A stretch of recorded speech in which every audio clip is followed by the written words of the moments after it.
Hello there. Kyle Katarn here, The Bendu. coming back for our first ever live Q&A. Oh, yeah. From two distances, at least. We've done live Q&As in the same place. Yes. Obviously. This is the Yeah, first we did time them on Twitch. We've done them on Instagram, but never remotely and live. in two different states. Yeah. This is a new technological frontier for us. So welcome, everybody. You're witnessing history here. Ronan Unchained, Kurt Laserbeam, Nino Kimura, I'm Skeptic, Murdoch, Dr. Sith. Hello there. How's everybody doing? We are here to answer all of your burning questions. Greetings, Dr. Sith. Yes. Hello, sir.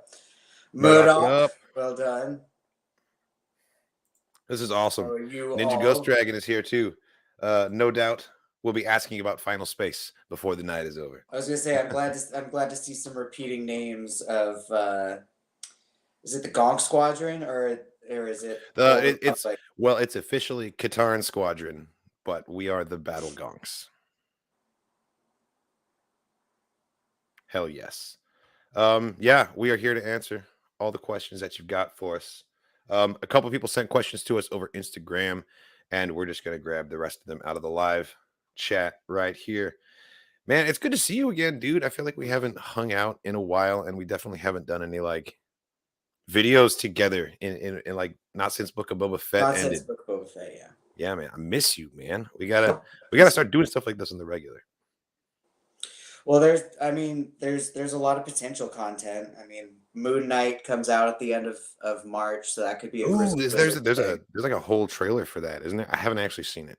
Right, I don't know shit about Moon Knight, but I'm curious to see Poe Dameron play the character though, for sure. Yeah, He's got to totally redeem himself here after that X-Men.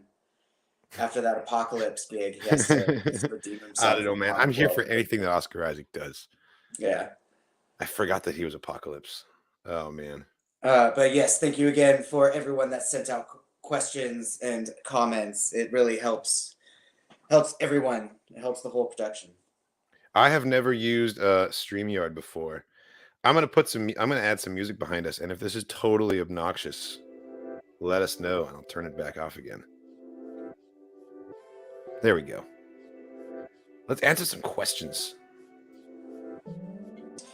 So one of the one of the Instagram questions from Mando157 was out of all the like Star Wars Vision episodes, which ones were your favorites? For me, it's definitely very tied between the Duel, just because the black and white color scheme of the whole episode. The Duel was. It was like Afro Samurai meets Star Wars, and I was totally here for that shit. It felt like a Kurosawa film, you know. Yeah. Because the second episode that I always teeter on is the wedding engagement episode with the female Jedi with the yellow lightsaber. That was number 4. Oh god, what was it called? And then 2, just the fact that her fucking Jedi shoes just went into pure, fucking force speed assassin mode, and then that one was awesome. Yeah, that one felt the most. The Village Bride. That's what it's called. The Village Bride. Village Bride. That one felt the most like otherworldly, and like it was really cool how that like the culture on that planet experienced the Force differently. And then there was like badass action at the end. Yeah. She had tactical high heels. It was so great. Plus, seeing the yellow color with black. I think my favorite. So good. Also, the Duel, just the black and white with the color in there, the choreography. Seeing the Trandoshan fight was awesome.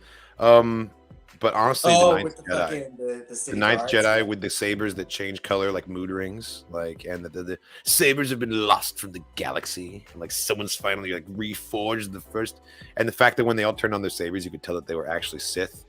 And then Margrave was hiding inside the robot the whole time. The whole thing was just so cool. It was so cool. That would be my favorite visions. The way that they almost played with the story of making it seem like the dude in the robot was actually the Sith in disguise, and he like killed all the Jedi, and then the whole story flipped around. Well, also just the fact that they tried to make it like they made you believe that Margrave Juro was the bad guy because of how he looked. He had like the glowing red eyes, and he was all ominous and sinister. And it turns out he's actually the altruist in the situation. But like, and like appearances can be deceiving, which is always a great moral, and it's always there in Star Wars. But like, yeah, no, the Village Bride, no, and the Ninth Jedi. I think the Ninth Jedi is probably my favorite.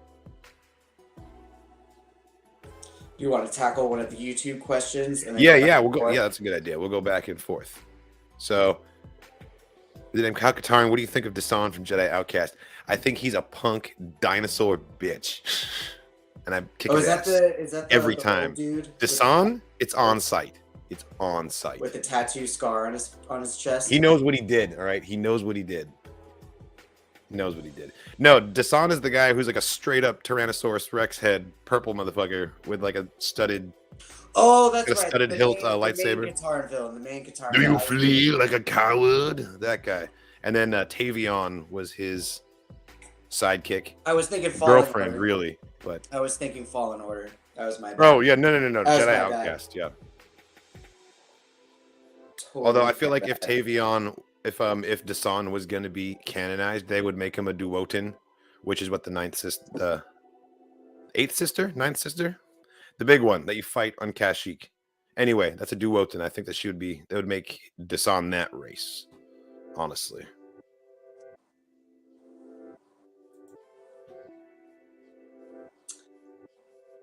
Definitely playing it.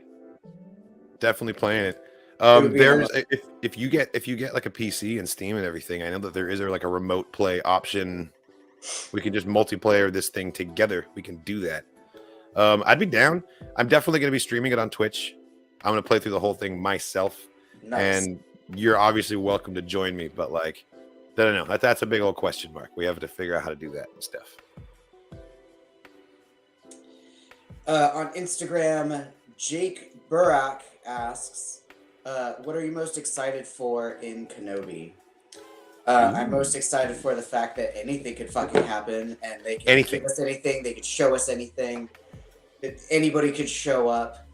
My pipe dream, like my visual like pipe dream, would be like if it were a flashback, if we get to see Ewan McGregor in the black and red Mando armor, but lightsaber, like that would be like the pure cherry on top. Is it gonna happen? Fuck no, of course not. You're saying like though, if we got that could potentially be in like a flashback scene with Bo-Katan, like Ewan McGregor and Katie Sackhoff acting together as their Star Wars characters, like in live action. God, that would be amazing. Right? Fucking amazing. That would be so cool. Also seeing Ewan McGregor and Hayden Christensen in their Clone Wars armor, in the Tartakovsky armor in live action. Can you imagine? That's like part two. Part two of my pipe dream. I'd say that's what I'm mostly looking forward to from Kenobi, but I don't want to say looking forward to because it's not like it's an expectation. Yeah, exactly. It's more of a like, this would be cool, but I'm totally fine if I don't get it, Yes. So I'm hoping for it. Not necessarily looking forward to it, but hoping for it. Yeah, I'm hoping I'm excited for potential flashbacks. I'm excited to see what Hayden Christensen's gonna do, if he's just gonna be like Anakin in said flashbacks, or if we're actually gonna get to see Vader. Like, there's so much that can happen that's really what I'm more excited We're for. Getting like it's confirmed. It's apparently confirmed that they're gonna fight a couple, like more than once.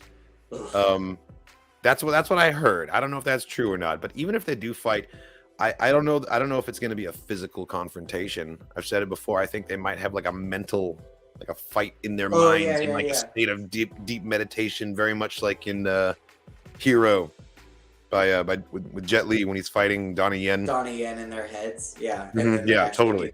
I could see them like he's like Ben's meditating in his little shack, and Vader's in his meditation pod, and they're both just like in a complete deep trance, and they're just duking it out as Force ghosts. And the Force ghosts are like the younger, ideal versions of themselves. Like, bro, if we get Qui-Gon Force ghosts, like again, pipe dream. We could do it. We could, but I don't want to like get my hopes up. You know what I mean? Yeah, that's why I'm just saying pipe dream. For sure.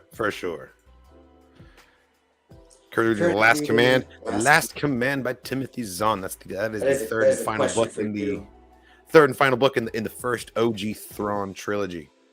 Honestly, I would say if you're really digging the Thrawn content, try out the canon Thrawn books because it's the same author. It's also Timothy Zahn, which is great. And he's great. And I would say, arguably, the new school Thrawn books are just as good as the old Thrawn books. There's a lot of they connect to different pieces of canon. Like, it's very different. You're not gonna have the same kind of characters, but like, yeah. If outside of Thrawn stories, I think that the X-Wing novels by Michael Stackpole are like some of the best Star Wars action you can get. They came out in like the mid '90s, I think. There's Rogue Squadron, Wedge's Gamble, The Back to War. There's a bunch of them, and they are all awesome. So those would be my recommendations for the next series. Would probably be X-Wing, because there's characters in X-Wing that later show up in other series too, because Stackpole got to write on other series as well, like the New Jedi Order. A bunch of his X-Wing pilots show back up as Jedi. It's great. I feel like a lot of the X-Wing novels are what inspired a lot of the earlier flight simulation games, and then now a lot of the gameplay for newer, like Battlefront. I feel like they like inspired each other, you know, like all of the people who created those first flight sim games are like big fans of like the aviation genre and like dogfight stuff. Yeah. And Michael Stackpole is totally one of those. And then he's writing the novels, and the people who are reading the novels are making the games, and like he's playing the games and writing the novels, and it's like going back and forth. It's awesome. Just a bunch of nerds feeding into each other. It's like a creative human centipede. I was trying to make that into a pun, but it just wouldn't work. Has Haunted Jar Jar done anything creepy recently? No, he's just been collecting dust. You know, sometimes I feel like his eyes follow me around the room, but he hasn't like done anything.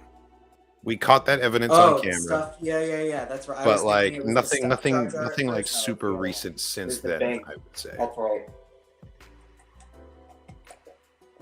It is a very strange looking statue. Like it does have that feeling that it could do a janky move at any point in time. So it is a very auspicious Jar Jar.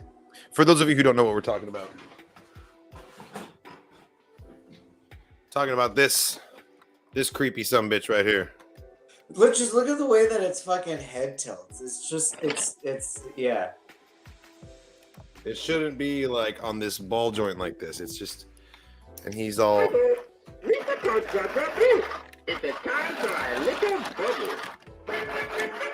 It's the loudness of the gears that makes it so fucking. It's like Chuck E. Cheese creepy, you know?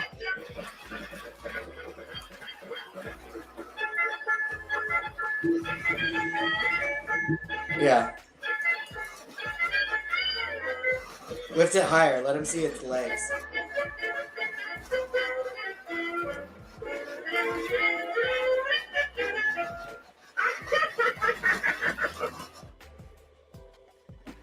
Yeah, that goes on for a really long time, and once you press the button, you're along for the ride. There's no way to turn it off. But yeah, that's about the most haunted thing that it'll. Yeah, that's about the most haunted thing that it'll do. Sometimes I swear it moves. Like his head will like. Because you'll hear it. You can hear it. You know? Yeah, you hear a little. It's like some Small Soldiers thing. I don't know, man. But thank you for the question, whoever that was. You just traumatized everybody watching the stream. So it's a piece of 2000 history, you know. Like episode 1 had the most pristine, like beautiful, and Revenge of the Sith, like the toys and the merchandise. Oh man, the pool inflatables that came out when episode 1 came out, immaculate. I remember the episode 1 floaty of like the Trade Federation droid control ship, the Lucre Hulk. Yeah. They had the Naboo Starfighter. I had that one. I remember the Naboo Starfighter. The Jar Jar Binks and Darth Maul like inflatable chair, and like I feel like Anakin's pod racer. That was the other one. It was the Federation ship, the Starfighter, and the pod racer were the inflatables. The Hasbro action figures really were at their peak in the prequels too, for sure. I really liked the prequel the pod racer figures that were scale to the 3.75s, and they had like a handle hold between the engines that you could like fly them around. I had the Anakin one, and I always really wanted the Saboba one. They never had it in stock. But you know who they did have in stock? Ben Arrows. And the faulty power coupling. All right. Do you have more questions on Instagram? Yeah, I have two more. Clifton Wood III asks, what Star Wars ship needs love like the N1 Starfighter? TIE Interceptor. The Interceptor? You think so? Or if they give us more live action footage of the Mandalorian, the gauntlets. Yes. But their Starfighter, the one that had the two Delta wings that go up and down, and then that's the gauntlet. Yeah, dude, fucking gauntlets are hot. Yeah, those are awesome. I would love to get a live action shot of the cockpit, the interior of that. Getting all of the shots of Slave One while it's rotating from the inside was such a treat. It's so cool. That's something that I've been wondering about for like decades. Like, what does it look like inside when he takes off and does the rotate thing? And now we know, and I'm just like, oh, it was perfect. It was perfect. But as for just like random obscure ships that need more love, Z95 Headhunter, probably. The boss. It's like the shitty Camaro of the galaxy, like. The orange ship with the curved front, or boss? No, the Z95 is like, it's like a fixed wing X-wing, basically, is what it looks like. One. It's a little snub nose. Really cool looking. I do like the fixed X-wing. Back in Legends, Mara Jade flew a Z95 when she was tracking Luke when they first met.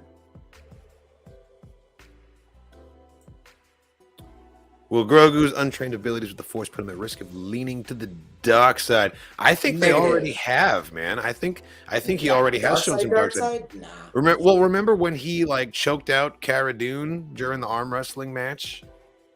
Yeah, he just went straight to the choke, like straight to the choke. I think the thing about the dark side is that it's part of nature. The light side and the dark side both exist in nature. That was kind of the point of Luke's whole lesson on the island in The Last Jedi when he's having Rey reach out and she feels like the life cycle of the planet and animals dying and being born and stuff. And it's like, I don't know. Dark side to me has like intent to it. Like you intently go seeking that kind of knowledge or seeking that kind of power. Like, I don't think Grogu's gonna go that way of like, oh, you know what I want to learn? I want to learn how to fuck shit up. No, totally. And I agree with you. And I don't think that Lothwolf thinks that either. But I think I agree that it puts him at risk of falling to the dark side. Whether or not he actually will is, I don't think that Grogu would fall to the dark side, because that would be terrible. Why would they do that to us? This poor little puppet. But it's totally possible with the kind of power that he's getting. He could totally wield it badly. I don't know. I don't think that he's in danger necessarily, but the risk just exists by default from the fact that he wields the power. He could potentially. Yeah, if anything's more risky, it would be him being kidnapped by someone and therefore being influenced to follow said dark side path. Totally. But it's not going to be him choosing like, yeah, I want to fuck shit up. I feel like the dark side is present everywhere because it's part of nature, and what makes it actually like the dark side is how a Jedi or how a Force user chooses to interact with that naturally occurring darkness that is part of just being a living being in the galaxy. Like there's violence and death, and how you choose to respond to it or interact with it determines whether or not you are dark or light. Because the nature of reality is and always will be dark and light. So it's how you choose, what you choose to do with it that matters. This question. So I don't think Grogu's going to turn, but he could. The possibility is there. That question is going to make me want to play KOTOR again. Right? Man, I need to play KOTOR too. I can't wait.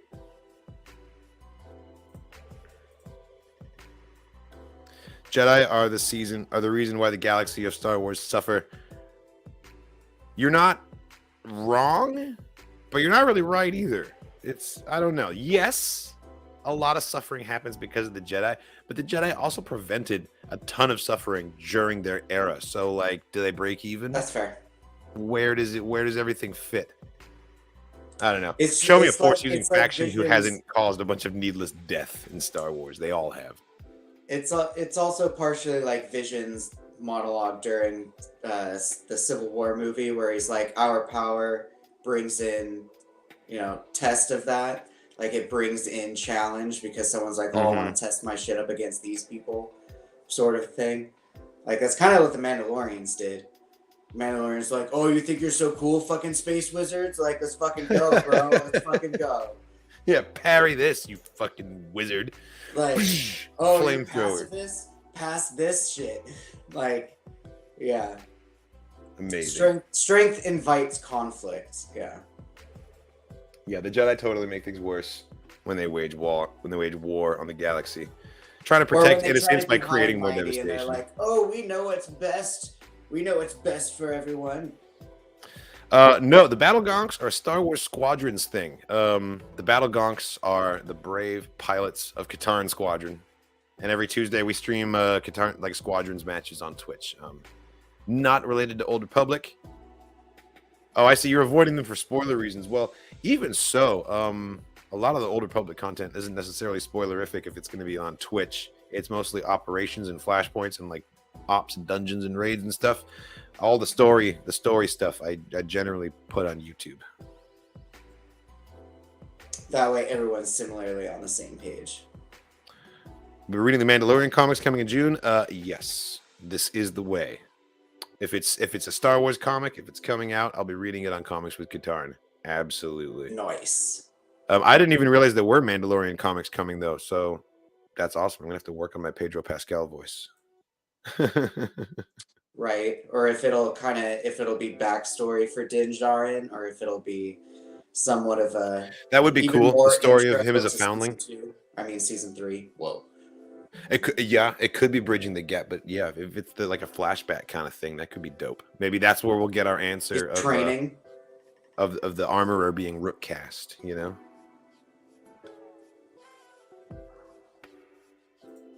Batman's out tomorrow night. Yes, new Batman. I've heard it's pretty good, actually. Robert Pattinson, I heard too. Yeah, I'm behind on my Batman. I haven't seen. Pretty on point. I have not seen the last couple of them. I think the last Batman I saw was It was all the Justice League Snyder shit. No, it was Christian Bale was the last Batman I saw. No, I was saying the most recent Batman's been all. Oh, okay.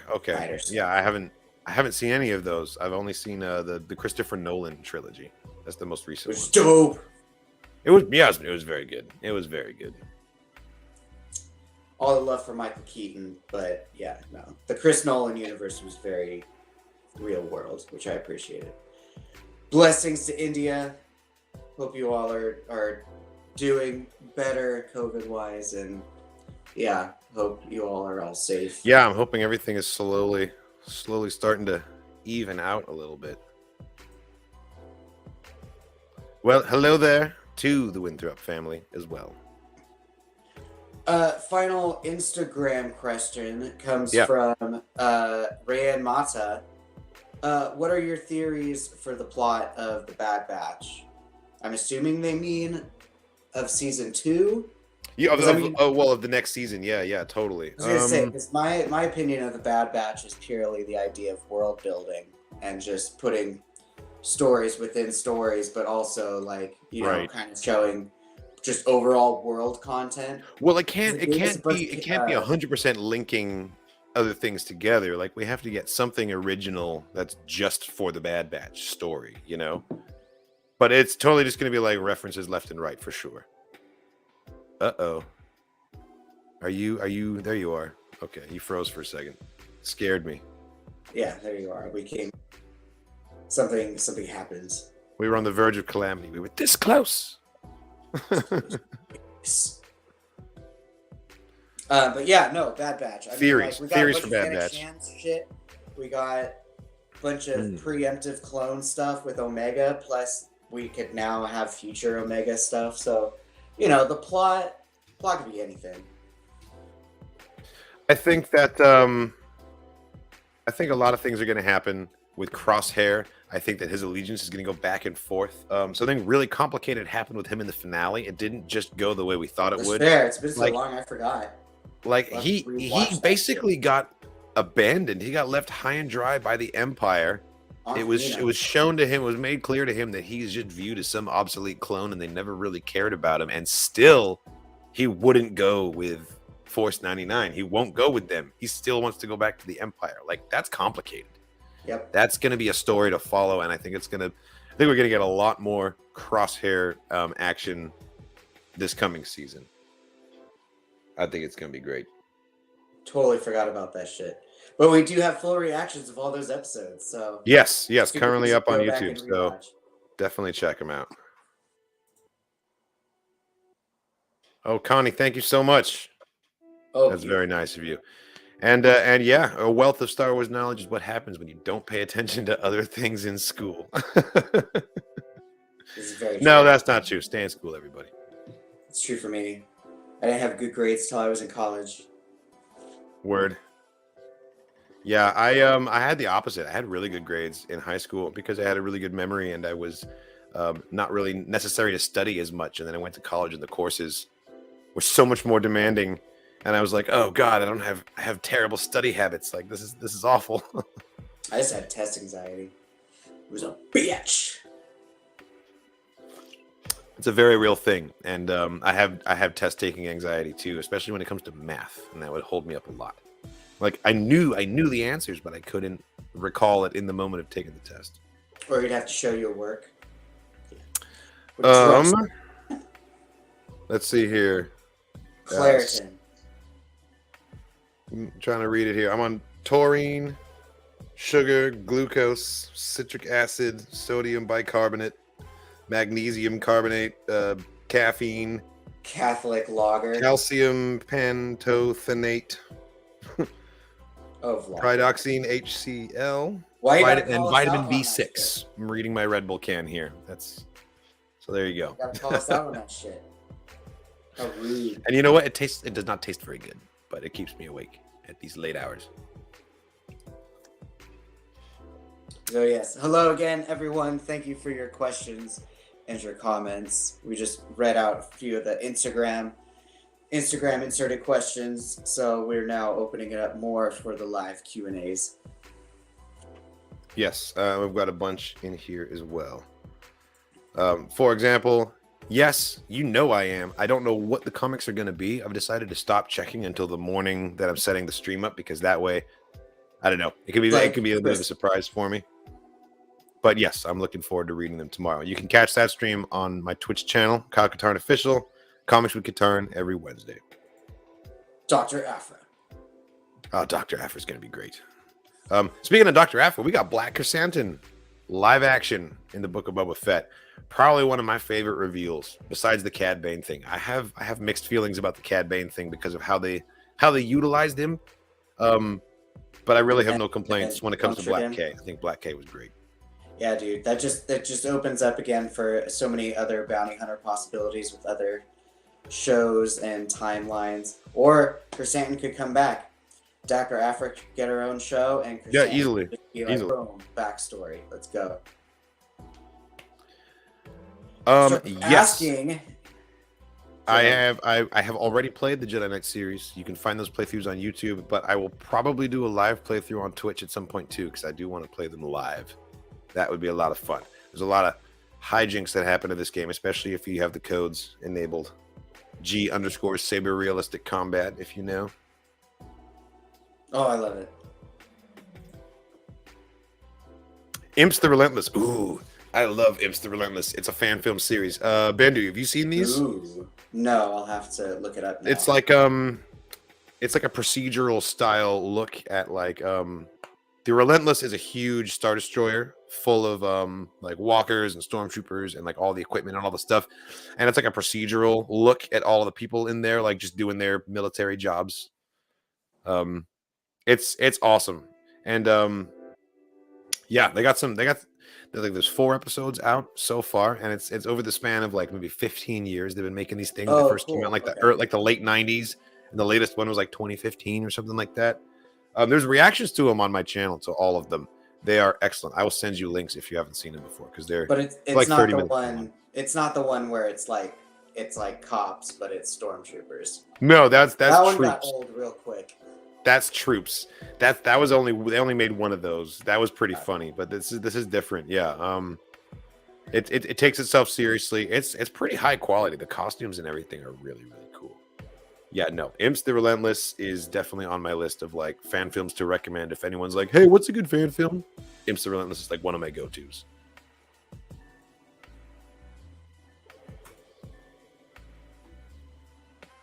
I definitely do. What about you? I used to, not as much anymore. The only real Star Wars memorabilia that I have left is my very first Qui-Gon Jinn collapsible lightsaber from Hasbro, and my Darth Maul lightsaber. Hell yes. You've had you've had that Darth Maul lightsaber such a long time. Like when I first met you, The that plastic was one or one of your the prized FX one that we possessions. broke No, and the fucked old up? school Force effects. Oh Remember? yeah. Well, that one, the Force effects ones are dead. But Yeah, collapsible, unfortunately. They didn't it's last still forever. Still alive. I did collect the first series of Force Unleashed figures because I was all fucking about Force Unleashed when it first came out. Because that game was shit. But yeah, it came with fucked up Vader, Palpatine, Star Killer, and the second one came with there was a stormtrooper with the blue markings on his helmet, and you could remove his helmet. I remember that too. That was the exclusive GameStop figure. I waited in line for Force Unleashed 2, and I was first in line, and they gave me the figure. And like the three people behind me didn't get one, and they were all hella pissed. And I like took him out of the packaging. I was like playing with him, like lost his helmet, and I was like, oh, whatever. No, they like had heart attacks. It was totally trolling. Oh man, nah, it was great. But yeah, and then between moves had to lose things. Hello there. First taste of Star Wars was Phantom Menace. Nice. Fuck yeah, it was.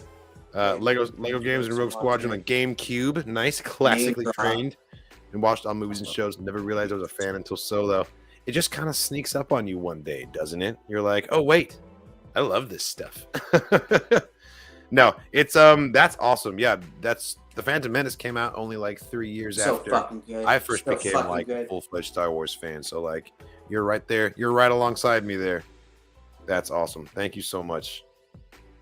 As much as I shit on Solo, there's still like some parts of it that are like still worth the watch. Solo has some great moments. I don't shit on Solo at all. I think Solo's great. I understand why people don't like it, but at the same time, like, I don't know, it's not that bad. Jedi Counselor, and what was the second class that person built? What if I told you you already have? Yeah. Jedi Counselor, Alora Howe, and Second Inquisitor. So nice. That's nice. Well, hell yeah, Ninja Ghost Dragon. Hopefully you created them on the Satil Shan server so that Alora Howe can join the Neon Knights and Malist Thanos can join the Blue Beskar cult. Those are the two guilds that we have. And they're open to anyone who wants to join us, and then they can, you know, run dungeons and stuff with us on Sundays when we do our SWTOR streams. Getting fuzzy. Too much Red Bull. Yeah, sounds about right. It's that Wi-Fi. You hit a wall. Yeah, no, I didn't collect too much of this. I'm like going back to the Star Wars figures question. I was like, no, I was definitely more of a lightsaber collector than I was figure collector, just because I felt like they took up more space, or the figures took up more space, sort of a thing. I do have a collection of figures. I mostly collect Black Series, original trilogy Trooper variants. That's what I have the most of. But I've got a bunch of bounty hunters too. He just needs the museum putty. Keep them shit from falling down. Yeah, your Dewback Rider. Your Dewback Rider is one of the best. Yeah, the Dewback Rider is great. I got the Black Series Dewback. Might be my favorite Trooper figure that I have. But also the Force not Force Unleashed, but just Star Wars Unleashed. Do you remember the Star Wars Unleashed statues?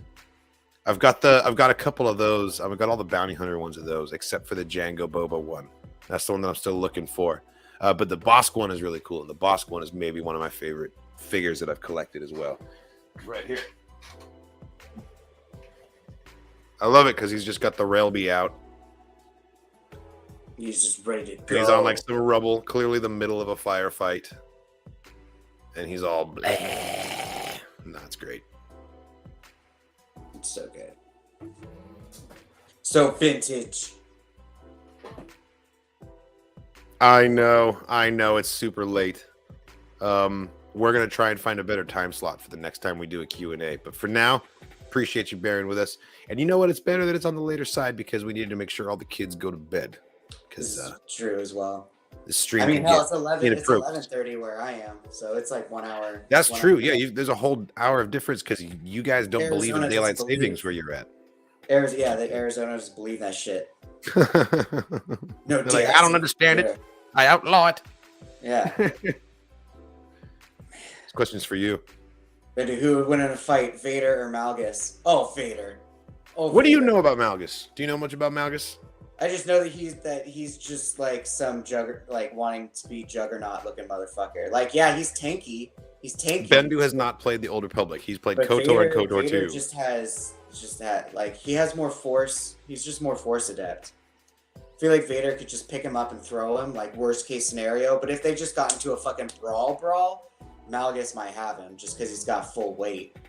But Vader has the raw power and the raw force talent. Plus, he has so much hydraulics. Vader doesn't run out of energy that quick. Malgus kind of has that going on too, though. Malgus is also very much like a more machine than man kind of deal guy. I don't know. I still think Vader, just because I've been reading the Vader comics and he just fucking survives. Yeah, dude, that's what I'm saying. Vader might he's scrappy like that. Malgus is just No, for sure, he really is. I'ma break it. Hello there. Ray Amata, I just read your question You missed it. Which means you'll have to go back. Oh, nice. Okay. Good to know. Okay, I thought it was the Ninth Sister, but I second guessed myself. I do that all the time with the Inquisitors. I can never keep them. So Big Sister, you said is part dinosaur? She's a duotin. She's not the same species as Desan. She's a different species. I was just saying. But she's still part dinosaur. I'd call her part dinosaur. The big dude in the in Maz Kanata's castle cantina is basically I just don't remember what the head was. I just remember the helmet. Yeah, no, it's the little with the tusks there and there. Oh, interesting. In the Kenobi show. Oh, dude, can you imagine? Talk about pipe dreams. Yeah. Holy shit. That's even more of a wish, like a wish list wish than because we know who would play Anakin. We know that Natalie Portman would play Padme. Who the hell would play live action Ventress? That's a whole other. Gamora. No, not Gamora. Well, no, not Gamora.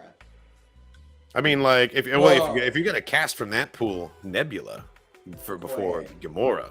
But neither of them, honestly. Have Michonne do it, dude. Have Michonne be Ventress. Could you imagine? The only time I think we would. Could she do the voice? Can she? Can she do that voice? Her voice is pretty low. The snaky voice, she might. But Thank you. I was gonna say if we got a live action Ventress, it would most likely be if we got its own. It would have to be an Anakin show instead of an Obi-Wan show. And here's a weird got thought. His eye scar. And then I'll talk about how we met. But what if now that we know that they can go the CGI route and bring in a dead actor, like they did with Tarkin and Rogue One, they can bring Mark Hamill and make him look super young. What if we get CGI Christopher Lee as Count Dooku in Kenobi in a flashback?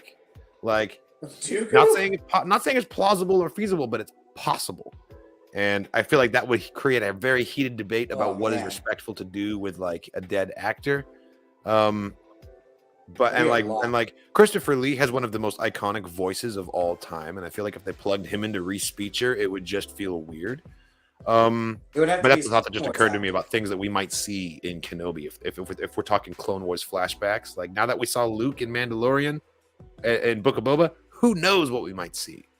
There's literally no limits to these things anymore.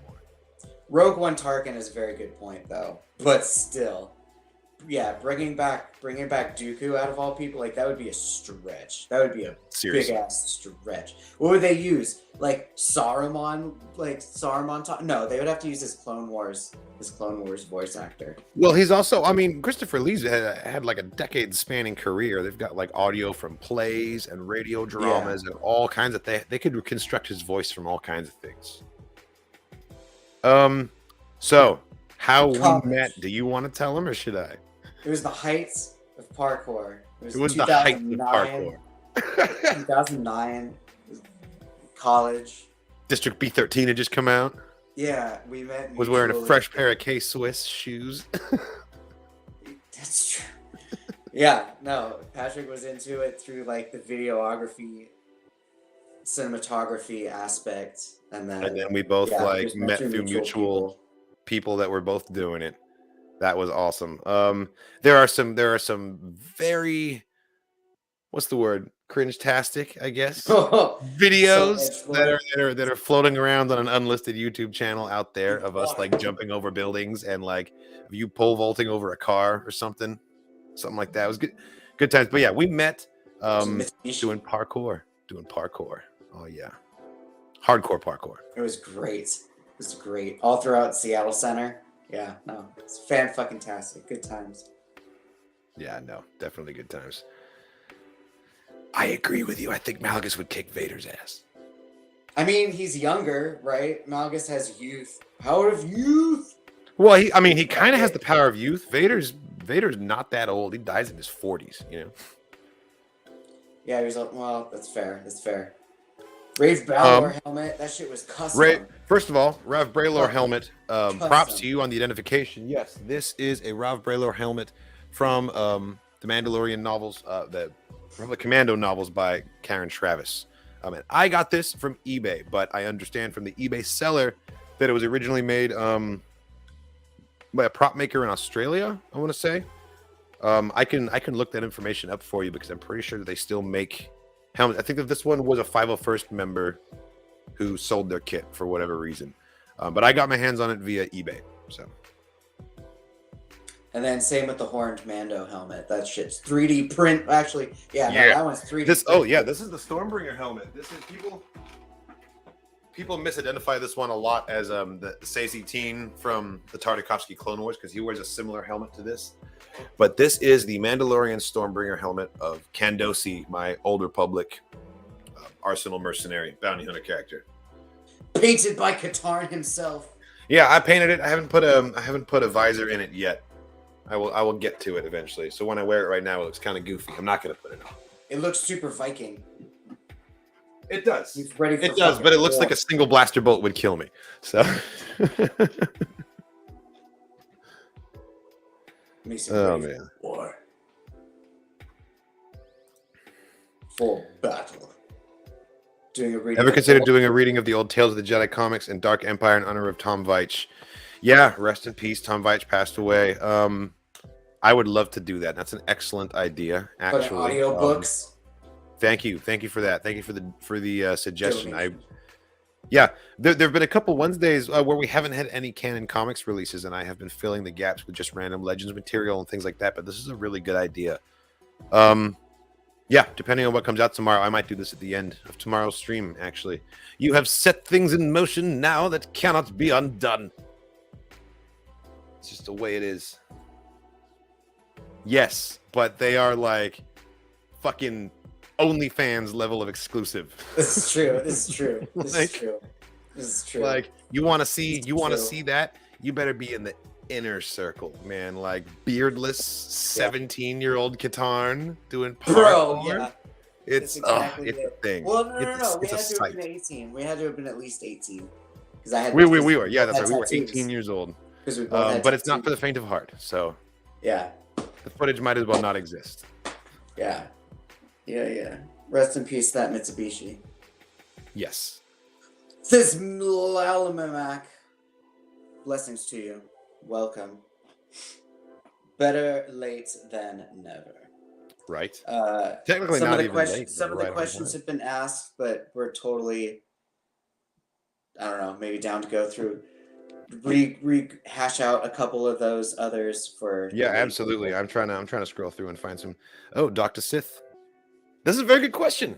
I can't, because the only computer I have is a Mac, and every time we tried to load Steam or Old Republic onto it, it's not Mac friendly. We're getting there. It was a bitch. We're getting there.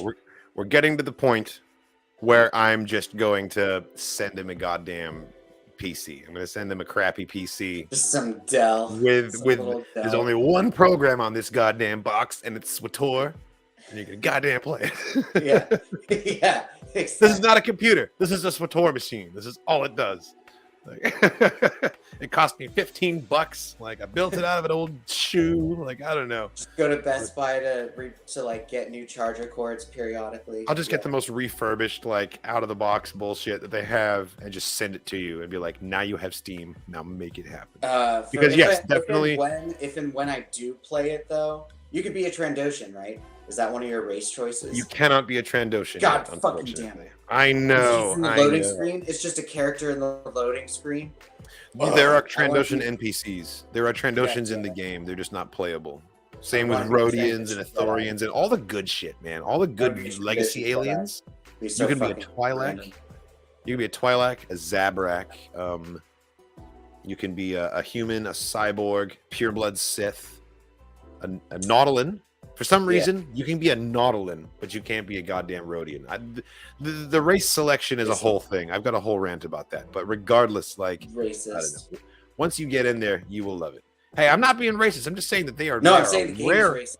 They're a rarer species than Rhodians. It just doesn't make sense to me that Nautolans crop up that. Like, you can play. Like, it's the same. It's like they choose the same races as Battlefront. Sure, except the Battlefront has Duros and Rhodian in there. Do they have a fuck? You can be a Twi'lek. Hell, Battlefront has some good races. They had the Ishi. Do they have the snails, though? No, he can't be a Thorian. I almost called them Lothlorien. I'm like, they're not elves. Bendu, how dare you with the Solo slander? I am a Solo defender. There were so many cooler characters besides Han Solo in that entire movie. It should have, I don't know. The the biker chick with the super tribal helmet. Nest. The lady who we don't see again until fucking Falcon and Winter Soldier. She was badass. She was in the Green Knight too. She was good in that. The sniper lady who was part of the fucking train heist. She was badass. Of course, Amelia Clark, fucking Khaleesi, got a shout out to her. She's fucking. I think she'll be back. Straight up working for Darth Maul. Fucking, we got Evil Vision, who I think Katarn also put out like the most, or retweeted the most hilarious tweets of Star Wars characters that you would believe would try to sell you NFTs. That motherfucker would totally try to sell you. Kyle and Bendu totally on board. Yeah, he's totally on board.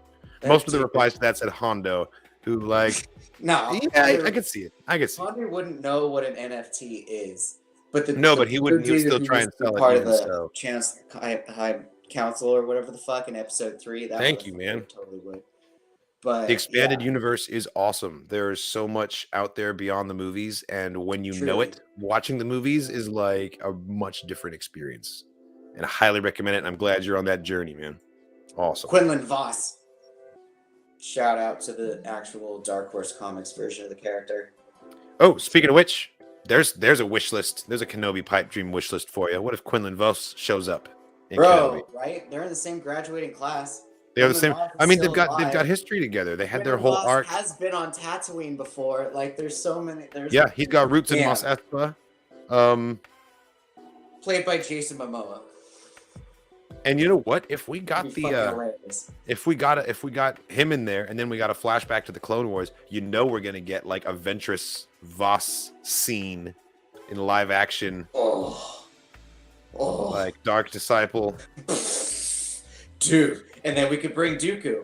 Oh my god. Just tear my heart out, why don't you? Just rip it the fuck out. Come on. The whole episode just wrote itself out.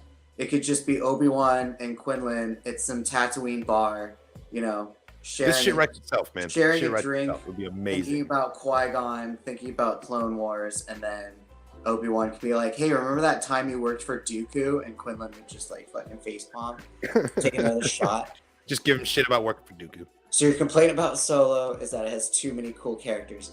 No, my problem with Solo is that Woody Harrelson annoyed the shit out of me. He was supposed to. He was supposed to. I didn't give a fuck about Solo the entire time. Beckett is Beckett is just a fuck. You're not supposed to like him. In Train Heist, like, I've seen enough Train Heists. At the time that Solo came out, there's at least 2 or 3 Train Heists that we'd seen in Rebels and Clone Wars and other movies and bullshit things. Like, there's a lot of goddamn train heists. There's a lot of train heists. Absolutely fair. It's just like if you released a zombie film in 2008, everyone would be like, also, I was just over train heists. Fucking you got to admit though, it was a particularly cool train heist. The way that the troopers had the magnetic boots and it was like rotating. It was like an homage to the Shadows of the Empire train heist level 2. Yes, I did think that was cool. Yes. Now, if instead of stormtroopers they'd been fighting an IG droid on that train, and a lie of another train heist. Yeah. I didn't give a shit about Solo the whole time. Yeah, it should have just been like a side movie called A Star Wars Story. Did you like? Personally, I did like train heist in Book of Boba because the Tribes of Tatooine is my favorite episode of the whole series. It was more realistic. It was realistic, and it was also just like the action was filmed in a different way. More real. Yeah.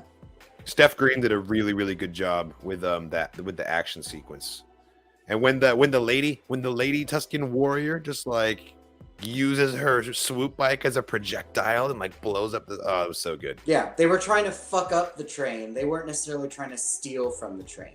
Right. It's a whole different operation that way. They were trying to just halt it.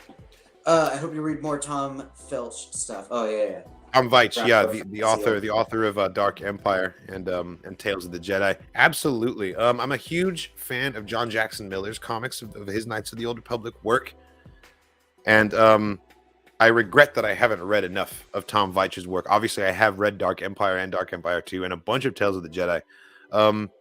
But I can't recall a lot of the like the exact pieces written like I can with John Jackson Miller. And so I hope to correct that. I will do a stream and put some respect on Tom Veitch's name because he absolutely deserved it. He was an absolute titan in writing Star Wars stories in comics in the expanded universe. Yeah, pretty much. We all want flashbacks. But as I said it before, I don't care if we don't get any. Like, that's fine. I'm just saying, flashbacks would be cool. Just because the technology is suddenly available, because if you before I had seen that episode of Book of Boba Fett, if you'd been like, hey, do you want to see like young de-aged insert name here doing insert activity here, I would have been like, nah, because it'd look wonky as hell. Because I'd be thinking about CGI Tarkin from Rogue One and how like it was not quite there yet. It was almost there, but you could tell immediately that it was CG. You know what we're gonna get a lot of that I'm super excited for. That's not a flashback. There's gonna be plenty of potential Obi-Wan versus Uncle Owen. There's a lot of potential beef that we could get. Dude, Joel Edgerton.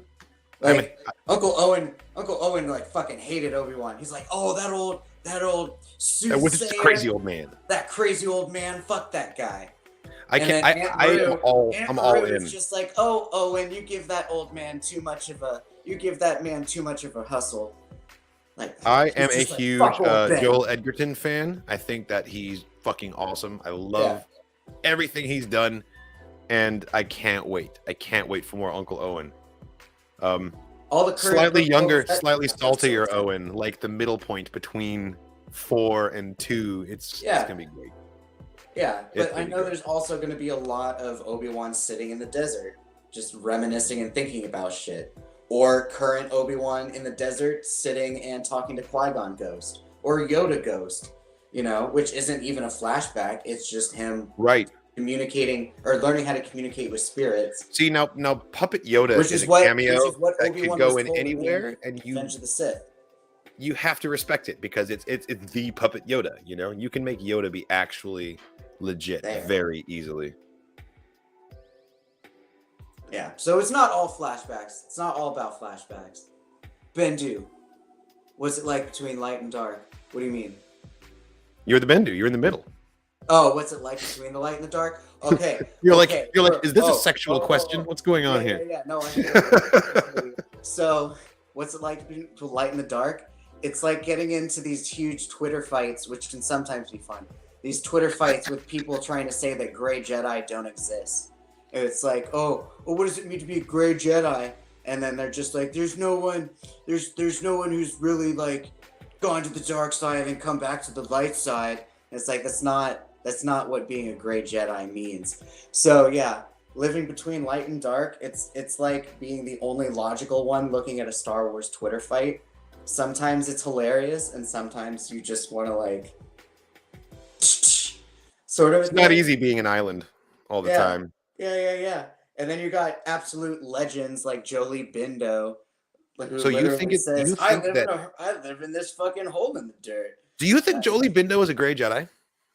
Yeah. So like the only definition of being a gray Jedi, it's not the whole like being dark side and coming back to light.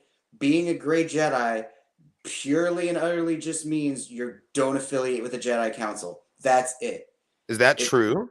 It's purely like to be a gray Jedi. Still believe in the Jedi teachings.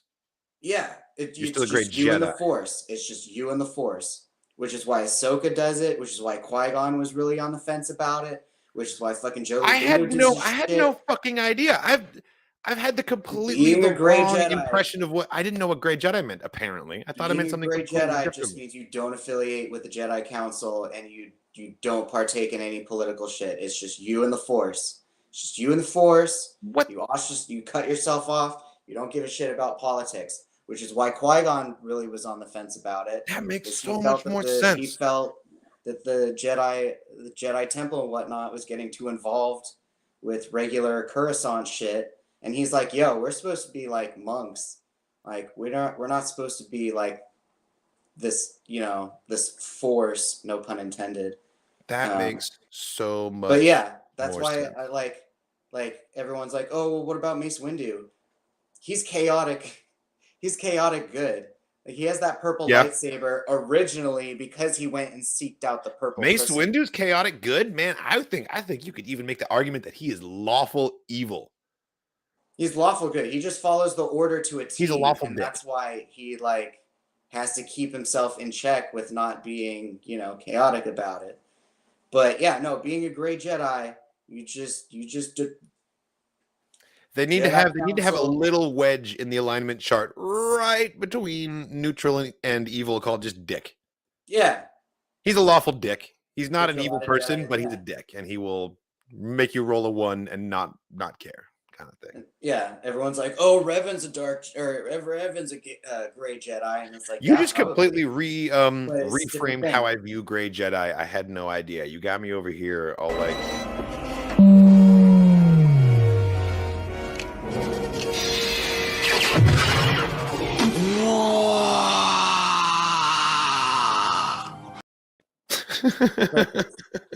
well executed. Yeah, man. Yeah, no, gray Jedi rule. It's a concept that I need to give more thought because I had the wrong conclusion about it. Like even the makeshift like gray Jedi code that came out over the interwebs, like it even talks to itself. It's like there is no light and dark, there's just the Force. So it's like why? Yeah. It's the altruistic Force users. That's the whole point. It's the whole point. They're like, we're just gonna be monks. Kyle and Bendu, would you rather see Dragon Ball Z alien species Saiyans or Final Space aliens? What do you mean Final Space aliens? By Final Space alien, you mean like Mooncake? I was gonna say. Or do you mean like the bad guy aliens? Crazy aliens, like the Namex. The Namex were pretty cool. Namex are weird.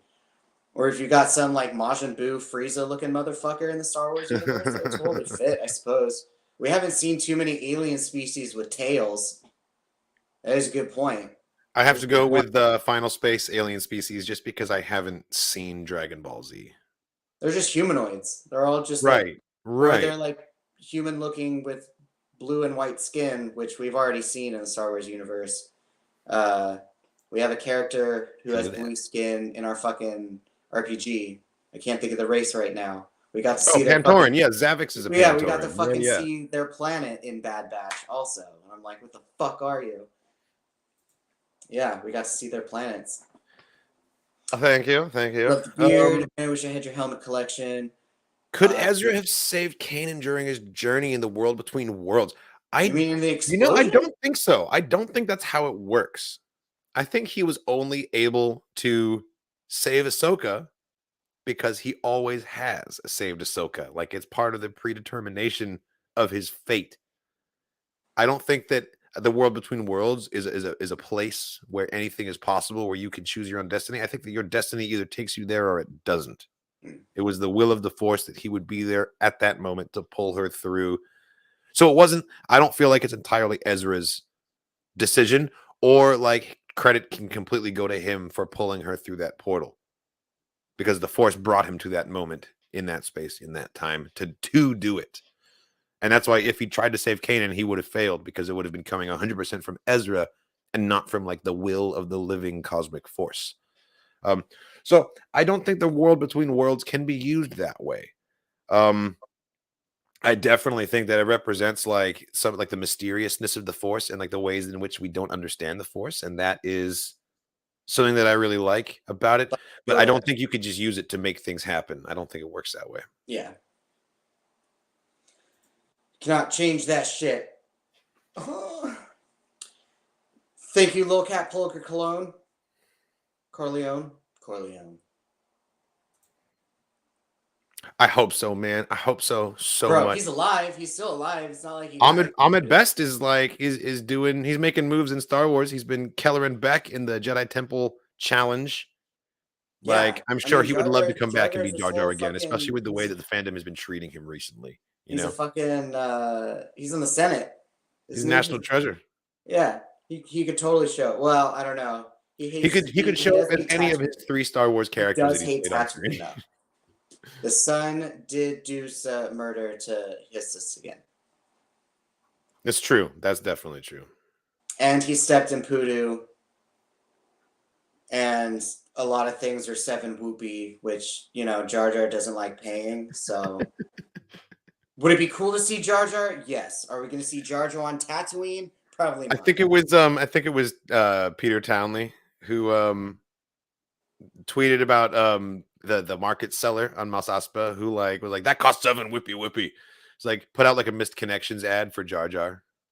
It's like, it was Wednesday, middle of the day. I was at my food stall. You stole some blorgs. It was worth 7 whippy.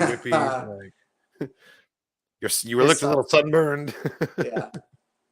Then got saved by a little slave boy. Duel of the Fates fan comic. Duel of the Fates is Colin Trevorrow's script for episode 9 that never ended up happening. But before the Rise of Skywalker, it was Duel of the Fates. I haven't read the fan comic. I didn't know that a fan comic existed, but I have seen a couple fan film renditions of the script, which were pretty creative and pretty cool. I don't know too much about the story of it, honestly. I never really looked into it too much. But that's good to know that there's a fan comic out there. I'll have to pick it up. Yeah. I'm a visually oriented learner, so easy way for me to get the story down if it's in a comics, if it's in like a graphic novel format. Ezra couldn't save. Yeah, because Kanan's Exactly. Yeah, exactly. It was the will of the Force for Kanan to lay down his life to allow Ezra to go to the world between worlds to find Ahsoka. If Ezra tries to rescue Kanan, he's interrupting a link in that chain, and therefore will never have gotten there in the first place. Thank you. Yeah, you summarized that perfectly. Plus, Ahsoka still needed to stay alive to do other Ahsoka shit. Yep. Hendrik knows what's going on too. Yeah.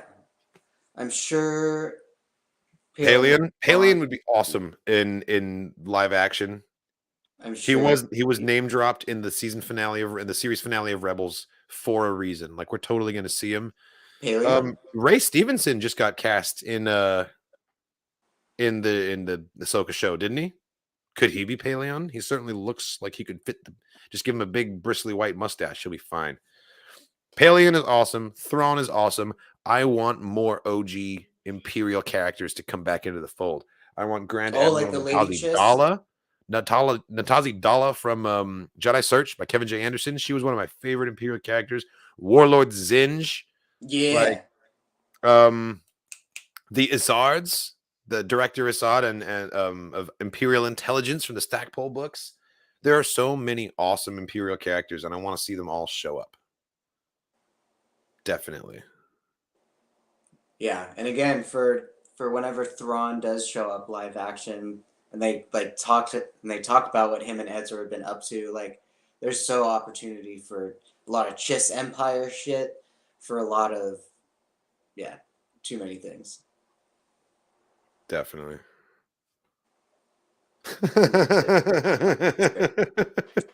It's the same shot. It's Cad Bane walking up, but it's Jar Jar's like weird, like head forward run, walk that he does. You just see his arms. You just see his Conor McGregor walk.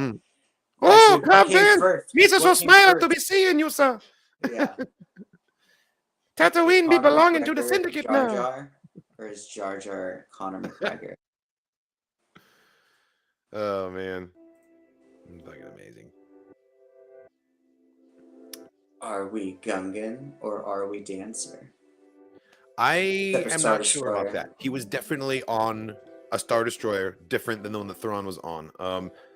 Yes. But from the wide shot, it looked like all the Star Destroyers went to hyperspace. So I'm not sure if he died or not. Oh, my bet is that he's in the unknown regions with Ezra and Thrawn. Dude, that's another thing. That's another thing I have to rewatch. It's so heartbreaking, but it's like it's been so long that it's like I don't remember what some of those closing sequences were like, you know? Like I just remember one ship and all of the whales versus like I don't remember multiple Star Destroyers. I just remember everything being a shit show and everything. There were three. There were 3 Star Destroyers. There was the Chimera and 2 smaller ones. Yeah. And they were all bombarding the planet. I don't remember the smaller one. We were on board the Chimera with Ezra and Thrawn, but like Paleon like comes in from somewhere else. And I remember Sabine on like hanging out on the fucking like radio tower thing. But yeah, I don't remember shit about like where or like how Ahsoka left. I don't remember, or like who else was on the Ghost when, you know, Kanan was like stopping the explosion and shit. Like, yeah. I need to rewatch. Mexico, bless you. Hola. Maybe a delicate question, but if you could eliminate something from the current Disney universe, what would it be? If I could like remove something, you know what I would remove? I would remove the Resistance as a faction because it's just too damn similar to the Rebellion. I think the First Order is like is close enough, but also sufficiently different to the Empire that like I can see some stories about the First Order. You can make the First Order interesting to me, but it's totally related to. But the Resistance just feels like the Rebellion all over again, in the same way that you can make the argument that the First Order feels like the Empire all over again. But it would have been so cool if in the sequels we had 2 radically different factions, and neither of them was an Empire. And neither of them was a rebellion. Like, what if we had a pitched battle between 2 evenly weighted, like galactic governments? Exactly. Yeah, they could. Or they're both underdogs, or just something to change the power dynamic up a little bit, because it felt like we fought and we had these crazy galactic civil war, and 30 years later, nothing has changed. And I know that's the whole point. That's the message, you know, that like war is hell and things never change, but at the same time, like it would have been felt more refreshing if like what if the new Star Wars trilogy was the fucking Hutt cartel versus the Chiss ascendancy, 2 completely different factions fighting each other. Like what crazy stories would we have gotten in that setting, you know? So I think that's what I would have changed. I would have changed the factions, the rebel elites versus First Order. Like that just automatically sounds so much better. Right? Yeah, like there's so many factions that exist in Star Wars that they could have drawn from too. Like the Yuuzhan Vong versus the New Republic or the New Jedi Order. You know, like there's so many things.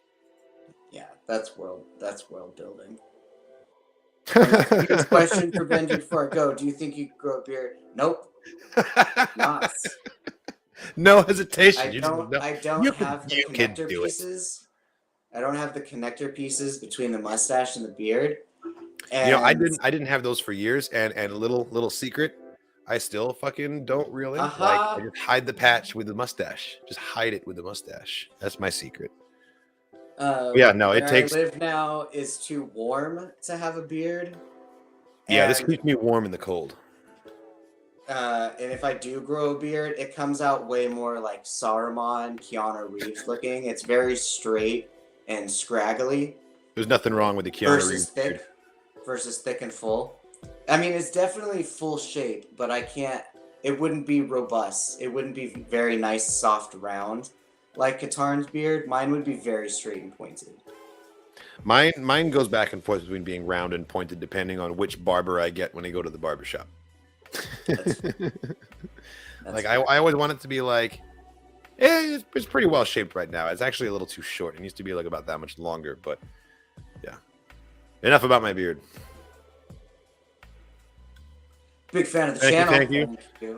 Big fan of the channel. Question of all the Star Wars content coming out this year, what are you most excited for? Ooh. Acolytes. Yeah, honestly, I was going to say the Acolyte too. I was going to say that too. It could be about anything. Haha, best friend. Yeah, right. We're on the same wavelength. It could be about anything. It could be about anything. It just exactly. looks sick as fuck, and I'm here for it. I know that Leslie Headland is doing the project, so that is enough to make me excited. And the fact that it's High Republic era, like, is it High Republic? It is. It's the first time we're going to see the High Republic on screen. So that is also like, give me creepy ass Star Wars. Give me creepy ass Star Wars. Live action Night Sisters. It's fucking. And it's called the Acolyte. When have you ever heard of a Jedi Acolyte? Nah, man, this is gonna be some Sith, like, dark side. Buffy the Vampire Slayer shit. Yeah, dude. I can't wait. But yeah, so easy question to answer for me, dude. The Acolyte. Do you guys think Sith purebloods should appear in the canon? They could. I mean, from all we know, that they're extinct, right? Right. Well. Okay. We haven't seen any pureblood Sith. Only in the right time period. The Old Republic. I don't think that the pureblood Sith should appear in anything post Old Republic. They could come. Or High Republic, I guess. They could come back from some distant ass fucking universe. Mm-hmm. And we could find some somewhere. Yeah.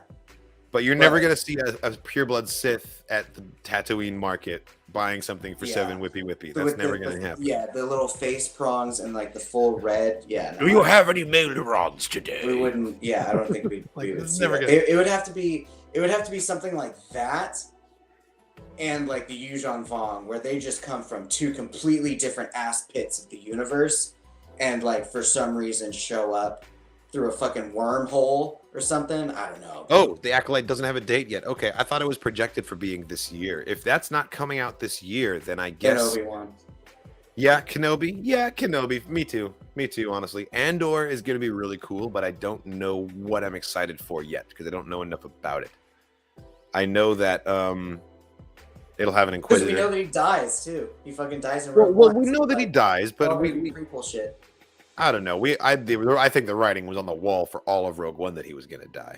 If ever a character has been just constantly marked for death, like, everyone died. Andor. That's what made it so fucking tragic, but beautiful. I was rewatching Rogue One the other day, and like that first scene when he tries to calm down the informant and then just shoots him in the back, like fucked up, man. It's intense. Who is this guy? We're gonna get a whole show about this guy. Like, I want them to go places. I want them to go to like dark places and show how like having the moral high ground evaporates so quickly when you're in a time of war, and the kind of things that you have to do to survive. Yep. And like how complicated and morally gray that becomes. And we've never really explored that in Star Wars.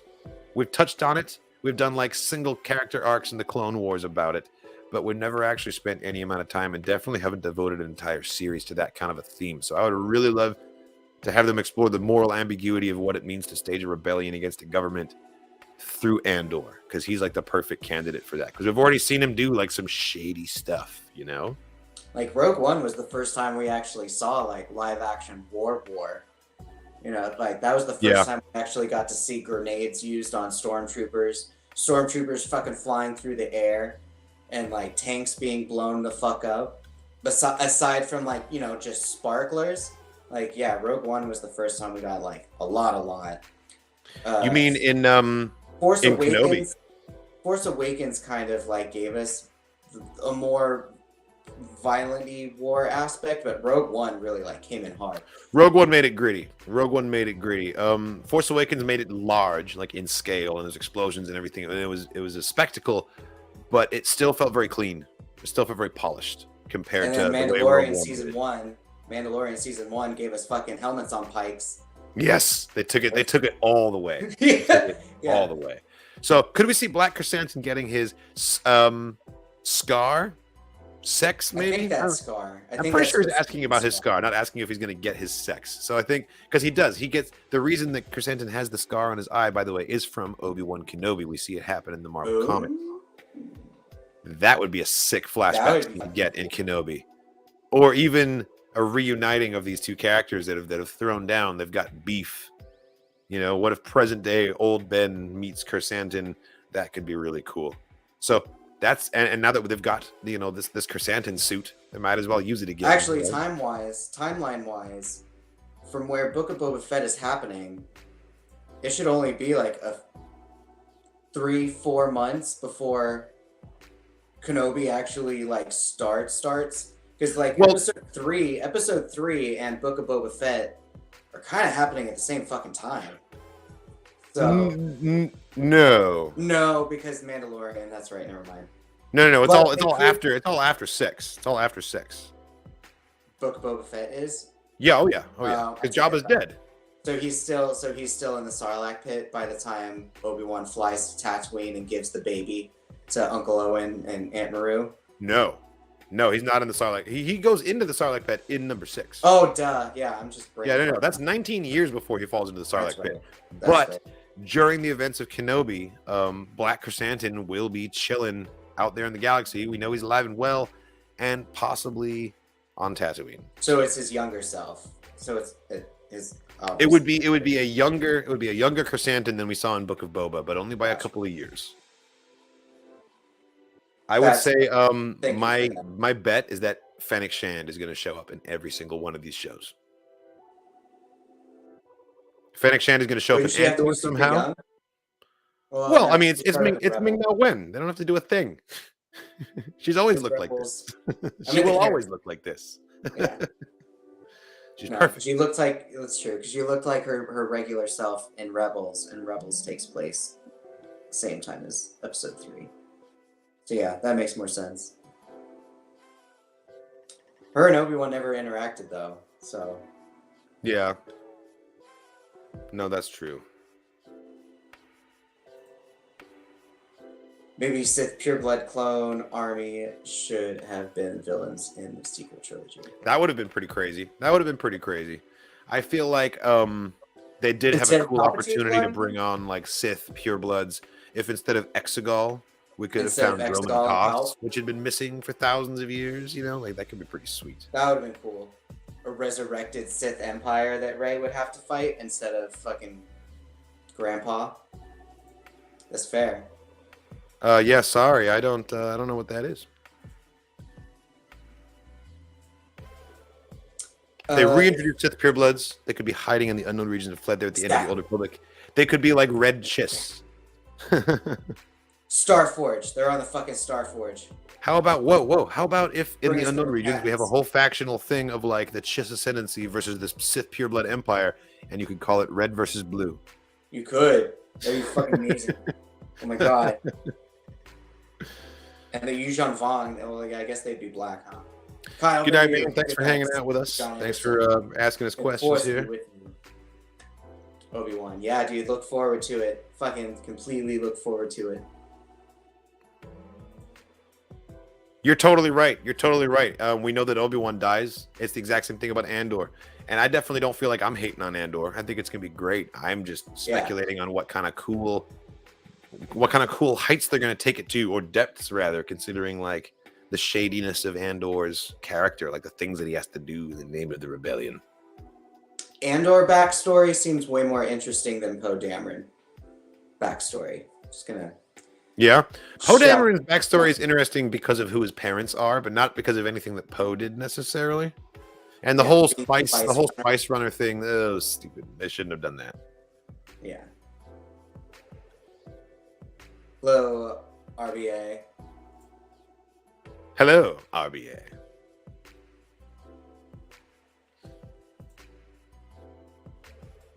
The Grisk in place of the Yuuzhan Vong?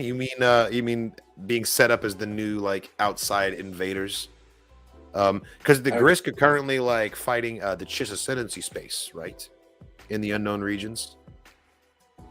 I definitely get strong parallel. Sorry, say it again. I'm gonna Google this shit. I was like, I want to know what they look like. I know what the Vong look like, but I don't know what the Grisk look like. I definitely get Yuuzhan Vong vibes from their whole deal for sure. Grysk. Grisk Star Wars. Dude. Wait, they're showing me pictures of Yuuzhan Vong. Why is that? Because everyone's making that comparison, I bet. Obi-Wan doesn't die. He comes back to life after the Mandalorian as a zombie. What? Obi-Wan doesn't die. He comes out. Oh, man. That's canon. That's so totally canon. Jeez. Yeah, I forget what her name is, but the Lady Chiss. Where's the camera? The Lady Chiss Imperial officer. She's fucking badass. She's badass. Thank you for the super. Can you imagine how like brutal and amazing the live action Vong would have to be? You know what they could do? They could live action Vong would be terrifying. Whoever made the costumes for the aliens in Galaxy Quest, those weird insectoid looking like brutal thingies. Yes. That's what the Vong should look like. Oh, speaking of Galaxy Quest, the Thermians, big old tentacle blobs, are basically what the Gree look like in Old Republic. The Gree are literally you're our last hope. And yes, you're not going to find a Grisk in there probably because they don't have a canon look the same way Bothans don't have a canon look. Like, you cannot find a picture of a Bothan. You can try. Oh, for the many Bothans who have died? Exactly. Republic Starhawks were mentioned all over the place in media, but no one was allowed to show them. Like, they weren't allowed to be in graphic novels or anything like that until we were ready to unveil them in Star Wars Squadrons. It was the first time we got to see them. But in the Aftermath books by Chuck Wendig, we hear about the Starhawks taking place at the Battle of Jakku that really turned the tide. And then in the Battlefront 2 campaign, we hear like comm chatter of the Starhawks pulling into orbit, like deploying a bunch of stuff, like firing. One of them goes down. And it corresponds with like the section in the book about it, but that's cool. We're hearing it. We're hearing this thing, but we don't get to see him. And then the storyline of Squadrons is Hera building the Starhawk and designing the Starhawk, so we get to see it for the first time. It's a cool way of revealing it. So has the Starhawk been revealed yet? Do we know? It has. It was revealed when Star Wars Squadrons came out, and now there's a Fantasy Flight game model you can get. I want to get it for the shelf. I want to get a Starhawk to go next to my Corvette.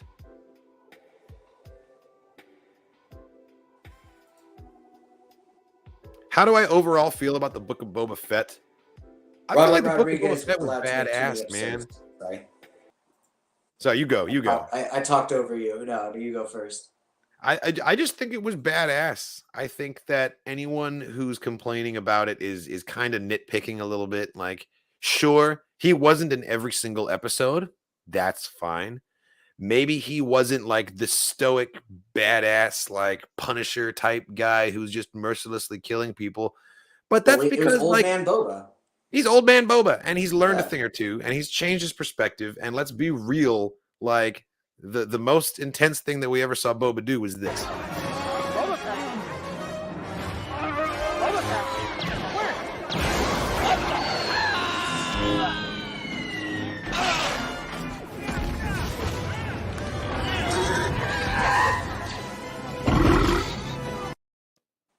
Not a whole lot of like badass action. That's the most physical thing he does. Every badass thing about Boba came from a comic book or a live action book or a novel. Jesus Christ. It's true. All of the all of the coolest moments were supplemental moments. Yeah.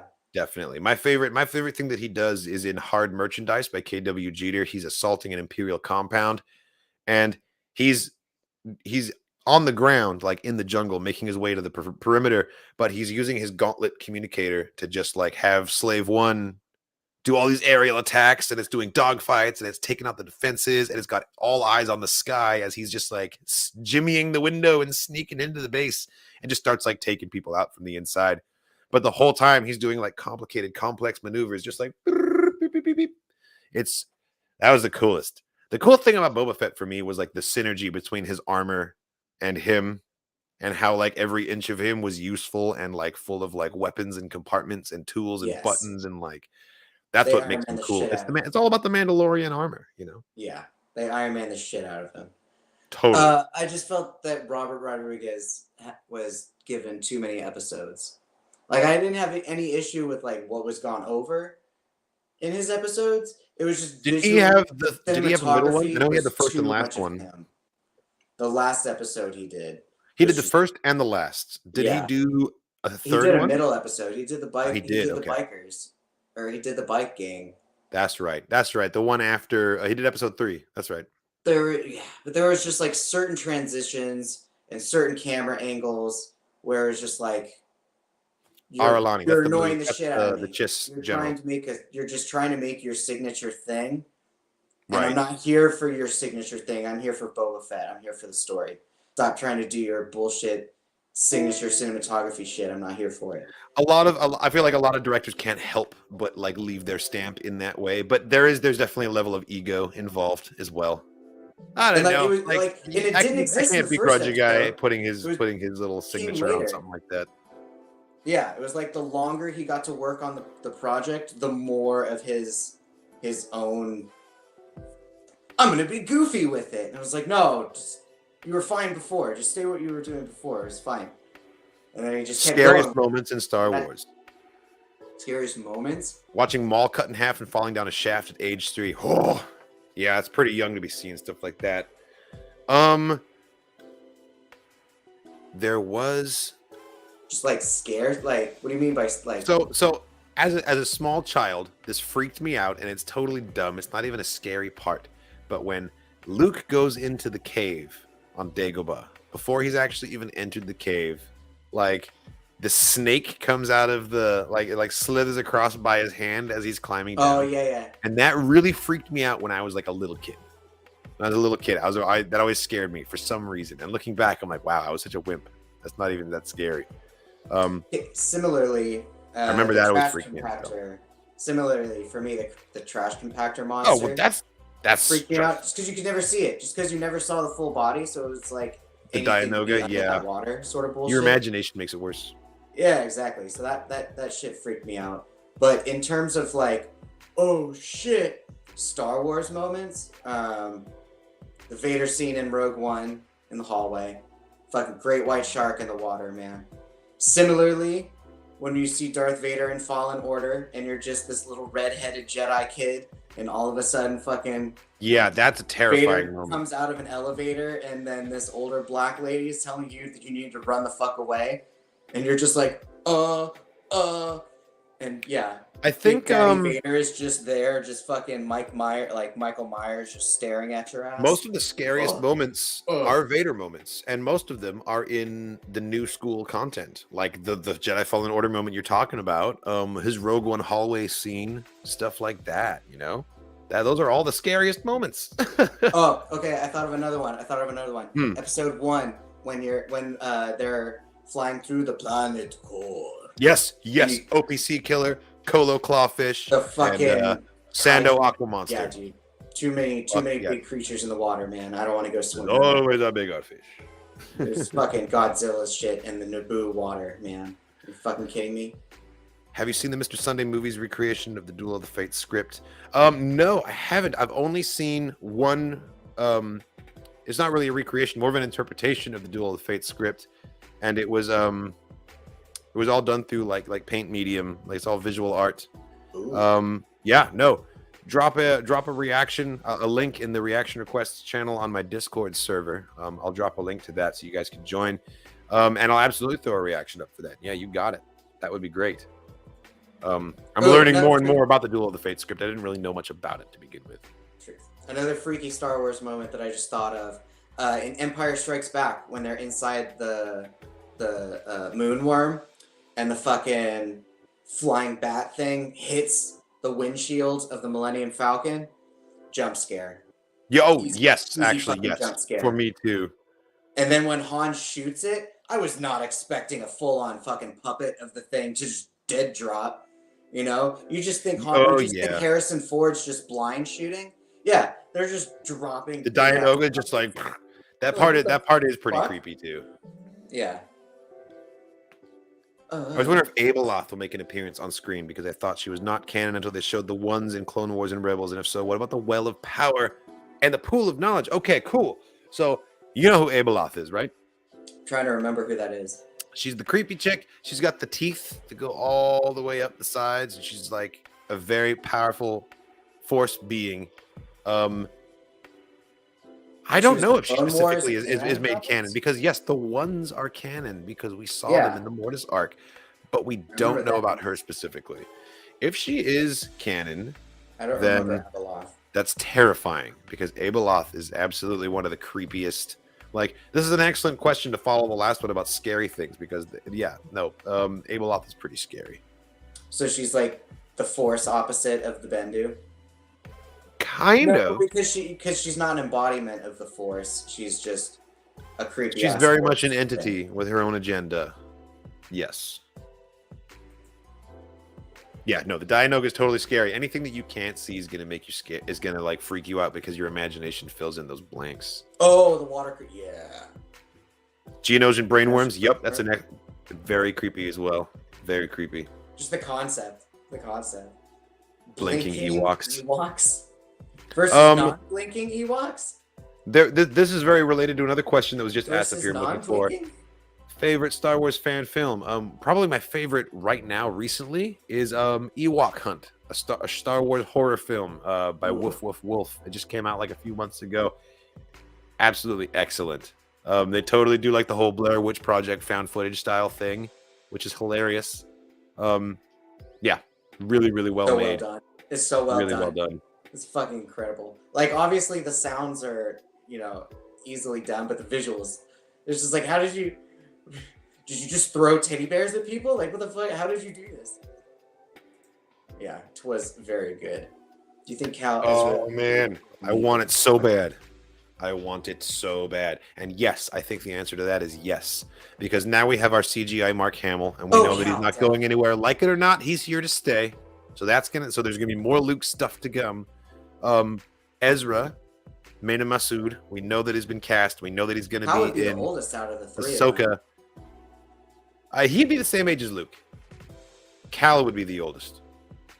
Yeah, that's what I said. Cal would be. Oh, okay. Yeah. Sorry, I thought you meant Ezra. Yes, Cal would totally be the oldest. Because he's like Order 66 age, whereas Ezra and Luke aren't.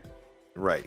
And also, we've got Cameron Monaghan, we've got CGI Luke, we've got Mena Massoud, we've got everything we need to make this trio meet on screen.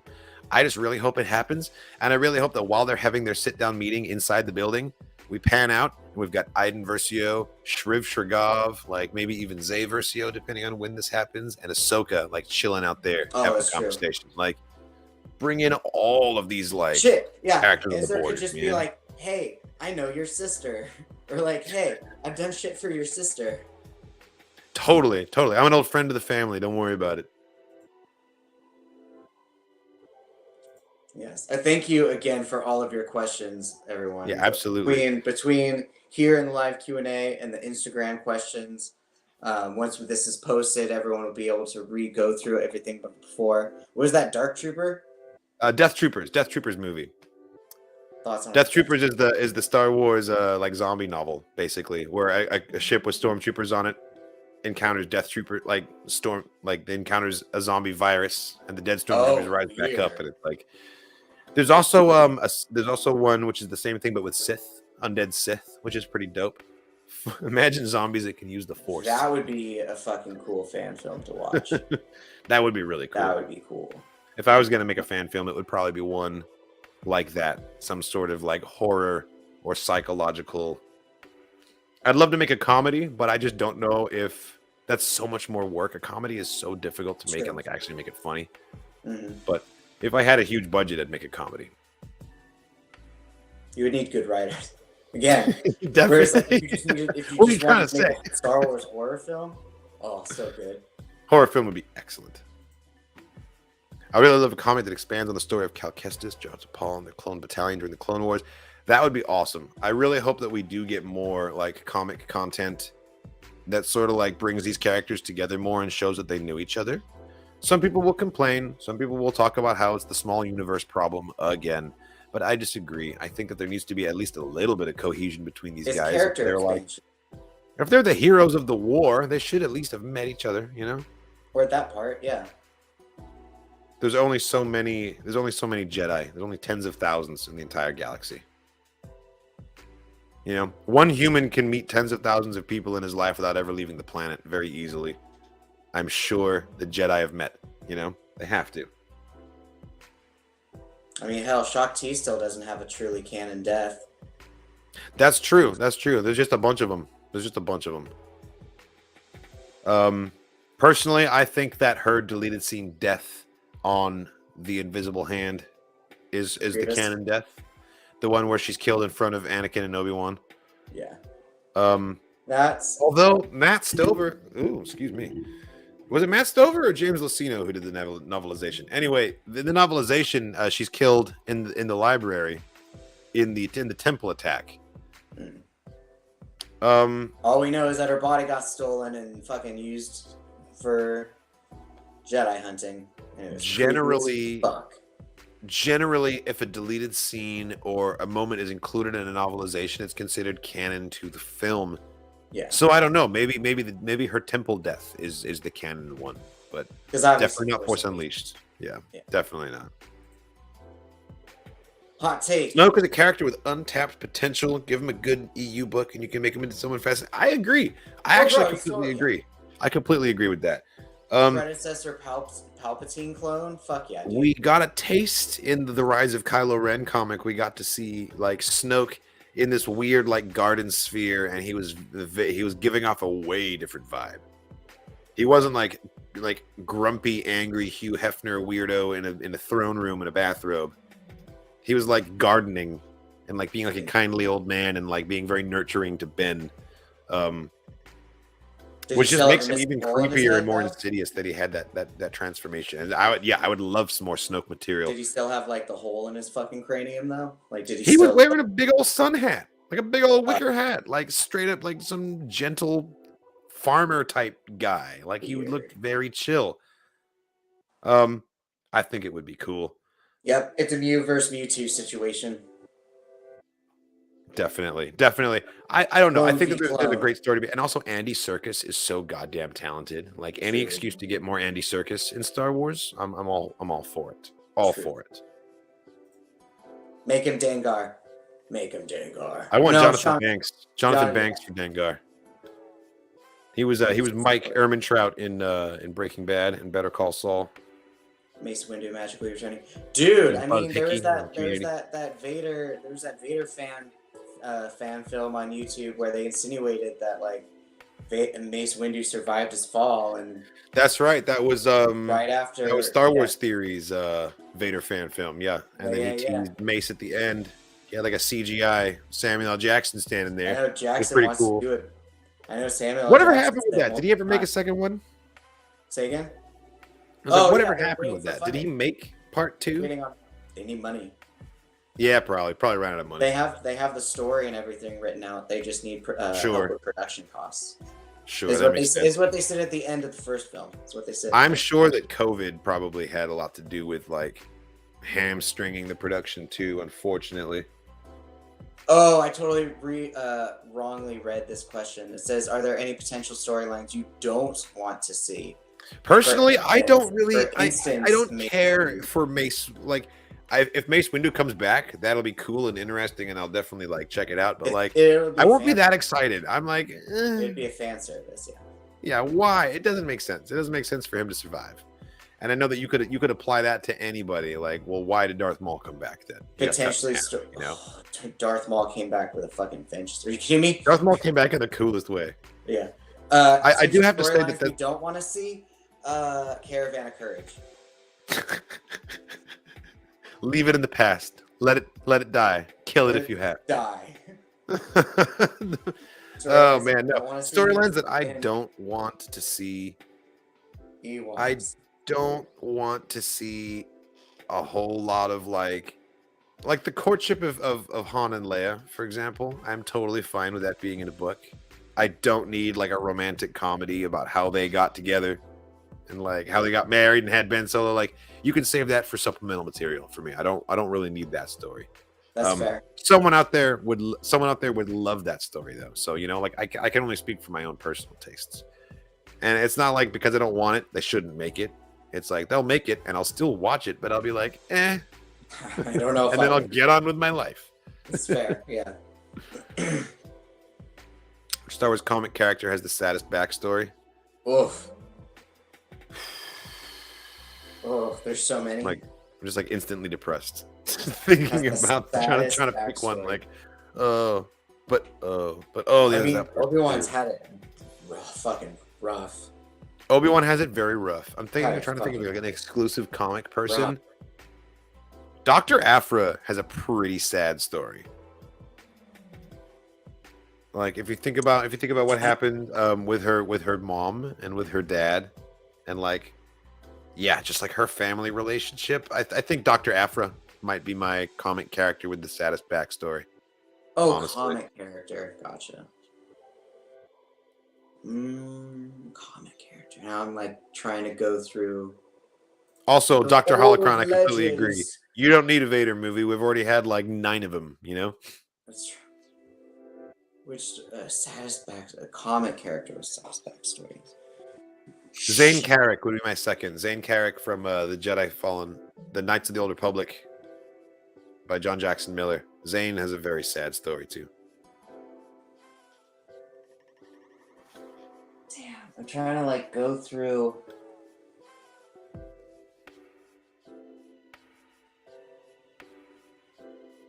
Yeah, I keep going back to Obi-Wan. On just because. Yeah, I mean, Obi-Wan has a super sad story. Everyone died in his arms. Like, my only other thought was like Barris, and it's like, why Barris? Because they put her in prison. Like, she got arrested. Like, Barris' story is pretty sad too. I mean, she was basically turned into a child soldier because of the age she was when the Clone Wars started. You know, and then she couldn't emotionally deal with it. She couldn't regulate. She lashed out, and instead of getting any sort of resources or help from this organization that created the problem for her, she's thrown in jail. Like, and then she's tortured and presumably turned into an inquisitor when the Empire rises. That's my theory. But like, that is a very tragic story. It's speaking of people that are forced to be inquisitors. Trilla's story in Jedi Fallen Order is very sad. Trilla and Ventress, saddest backstories I can think of now. Yeah, I think Trilla and Ventress are both super, super sad. A lot of bullshit happened to Ventress. She got played by a lot of different people. Obi-Wan just got his heart broken a whole lot. Well, I mean, yeah, he had Qui-Gon die in his arms, and then Satine died in his arms, and then again Darth Maul died in his arms, and that one I didn't see coming. Yeah. That's true. Honestly, no. Any existing content? I can't think of anything that I'm like, this bothers me that it's canon. Like, not really. I try not to let mood ring stones are taking me a while. They still take me a while to get used to. But at the same time, a crystal is a crystal, you know? Oh, well, are you talking about Star Wars Visions? There's nothing to say that you still. You talking about the Ninth Jedi? Purely blue crystal. Because that's not canon. Great Dragon Pearl, you know? Like, I see what you're talking about. The way they changed it from Legends. Sure, that's valid. See, I don't know. It doesn't. None of it matters to me enough for me to be like, every time I see like one little canon detail, like I'm able to tune that sort of stuff out. So I really wouldn't know what to think of, honestly, to answer that. I'm sure there's something that I just can't think of. Quinlan Vos's personality change. Yeah, making him like a lazy like stoner surfer dude. Yeah. Dude's supposed to be fucking on that Jason. Thank you. You're amazing. Thanks to Jaren. Din Djarin himself. Yeah, in the comics, Quinlan Vos like works for Dooku, and like things get really intense. Like a very different personality. He's the Padawan. He's trained by the dude who's in charge of all of the Jedi spies. He's trained by the spy master. He's the spy master, exactly. And he went through the whole dark side thing, and his parents were killed by vampires. Yeah.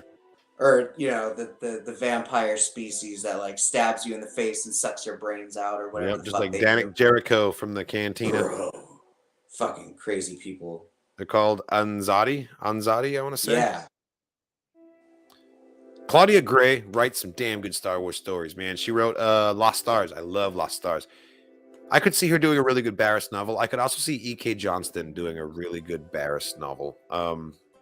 I'd be fine with either author taking a crack at it, honestly. You're right. Valance really has been going through it, but I don't consider him part of the question because it was backstories. And his backstory isn't that bad. Like, he left people behind on his world. He joined the academy. He was an Imperial grunt. And then by the time he like got blown up and left for dead in Han Solo's unit and had to get reconstructed and everything, he was already very much an adult. I don't know. That doesn't excuse any of the stuff that happened to him, and the Valance is definitely also a tragic tale. He definitely is. I want to see Valance in live action. I want to see him played by like Henry Cavill or someone. Badass. Favorite moment or favorite character in the Old Republic? For me, I would say my own character. Obviously, Satele Shan, Janata Terra. I was gonna say that's what I was thinking. Yeah, well, Satele's like one of the ones that you know. That's totally fair. That's totally fair. Well, I mean, Old Republic. I could say Mission Val for all I could fucking say Canderous. Well, that's true. That's true. None of those are canon. None of those are canon. Revan's canon, it's like a weird quasi canon, It's quasi canon, yeah. Bastila Shan. No, she's weird. I mean, she's not weird. Bastila is one of those. She just got too easily influenced by Malak and was like, "Oh, I'm gonna be evil now." Yeah. She really knows how to write the characters. Really good dialogue. I'm telling you, E.K. Johnston would absolutely slay a Barris novel. Please let it happen. I love the Star Wars Visions anime too. Duel, Ninth Jedi, Elder. I think those are my three favorites as well. And I am on the side. I'm in the camp that liked Tatooine Rhapsody. I know a lot of people really didn't like it. I thought it was awesome. It was just lighthearted. It was just wholesome, Digimon. It was so very Digimon. It was very. But I like Digimon. Whatever. It was a generational tribute for sure. It was like very 2000s or like 1999. The whole episode. It was very niche. It was very niche. Also, shout out to Jabba the Hutt being an absolute fucking monster of an uncle, being like, "You don't want to be part of the family business? Fine, I'll fucking execute you publicly." It's like, being a monster, dude, really? More like being a gangster. Big lightsaber question for Kyle and Bendu. What two different saber colors would you have? Purple. Whites, because I have a white saber / silver blade currently. Shout out to Ahsoka. And then dark ass blue, like Revenge of the Sith, Anakin and Obi-Wan, dark blue. Okay. Not the A New Hope sort of like light. Sure, the deep blue or whatever. The deep blue. Yeah, I'd go dark ass blue, and a white blade or a silver blade. That's why I liked Exar Kun, because Exar Kun was one of the very few Sith to rock a blue blade. Right. Similar to how what the fuck was his name? The dude who made the rule of two. Oh, Bane? Darth Bane? Bane. He rocked a purple blade. Bane rocked I'd go purple blade for sure. Purple blade. And if I have two blades, two purples. That works for me. Nice. Red and black, like a black blade. A black blade could be cool, like the dark saber. Green blade. That's very good traditional. Red and black. What if it's one blade? What if it's like a black core with a red glow, or a red core with a black glow? Like that Jesus could look Christ. Dope. Could you imagine? You can do that kind of customization to your crystals in the Old Republic. Like you can get that intense with it. It's pretty sweet. A black with the red glow would be so vampire. That'd be so fucking like Blade 2 status. Mm-hmm. That'd be pretty. Fucking Blade would have that lightsaber. Are you kidding me? That'd be pretty great. Prime Anakin or Prime Starkiller in a fight? We've had that fight. No. We've done it on Force Combat back. That's true. We did it for real. I don't remember who won though. Won every time. He won with Force usage. He would just lightning all I feel day. like the winner of the fight defaults to whoever is canon. You know. Starkiller is really, really, really, really powerful, and he doesn't exist. So Anakin wins. It's like, yeah, Anakin That's has pretty more much how it goes. Or if we're looking at, like, I don't know, Anakin has more hit points, but Starkiller is just he's that glass cannon. Starkiller is like a superhero that exists in the Star Wars universe. Like little kids in Star Wars read about Starkiller, but he's not real because his powers are too like world breaking. You know. Same with Katarn. Well, totally. He's like a Chuck Norris, you know? Katarn's never forced lightninged his lightsaber, and then Rebel Pathfinders on the moon of Endor gather around their campfire at night and tell spooky stories about how Kyle Katarn killed a bunch of stormtroopers. Like or about how Starkiller wrecked a whole bunch of stormtroopers on his mission to kill a Jedi. Yeah. Jesus. Exactly. How much am I going to buy at Galaxy's Edge? As much as I can. As much as I can afford, really. I don't know. It's all very expensive. Yeah. So how many plushies are we going to buy? That's a better question. How many dolls? I want the Ahsoka doll. I want the Thorian doll just because it's fucking cute. The Jar Jar doll. I mean, obviously Katarn needs the fucking Jar Jar Binks doll. I do. Need him on my Jar Jar shelf. Even the little Stormtrooper doll. The fact that they made a Stormtrooper doll from Rogue One, like, I don't know. I love it. It's so good. It looks so janky. Okay. So I need the Ahsoka doll, and a Loth cat. I need one of them fucking Loth cats. Yeah, a Loth cat would be really good. I am definitely going to be picking up like some kind of droid merch. A Gonk droid if they sell anything Gonk droid related, and if not, just like I'll build one of the little astromechs. I want to build a saber. And I don't know. Beyond that, like I don't know all of the stuff that's there. Yeah, I know. And I also don't know how much money I'm going to actually have to bring with me because I'm spending all my money just going to the damn thing, you know. So I don't know. I don't know what I'll be able to come back with, but I'll definitely be doing like recon and research for like what to bring back on my next trip, you know, because it'll be my first time going. I might just be overwhelmed. Because I was thinking about it the other day too on Twitter when you posted a picture of how they sell the Sith ritual incense burner thing. Oh yeah, that thing was so cool. And they're fucking selling it for $200. Yeah, it's expensive. That's why 3D printers exist. Yeah, I was about to say you could 3D print I will only buy the stuff that I can't find on Etsy from like an actual person, like handcrafting that shit, or things that can't be 3D printed.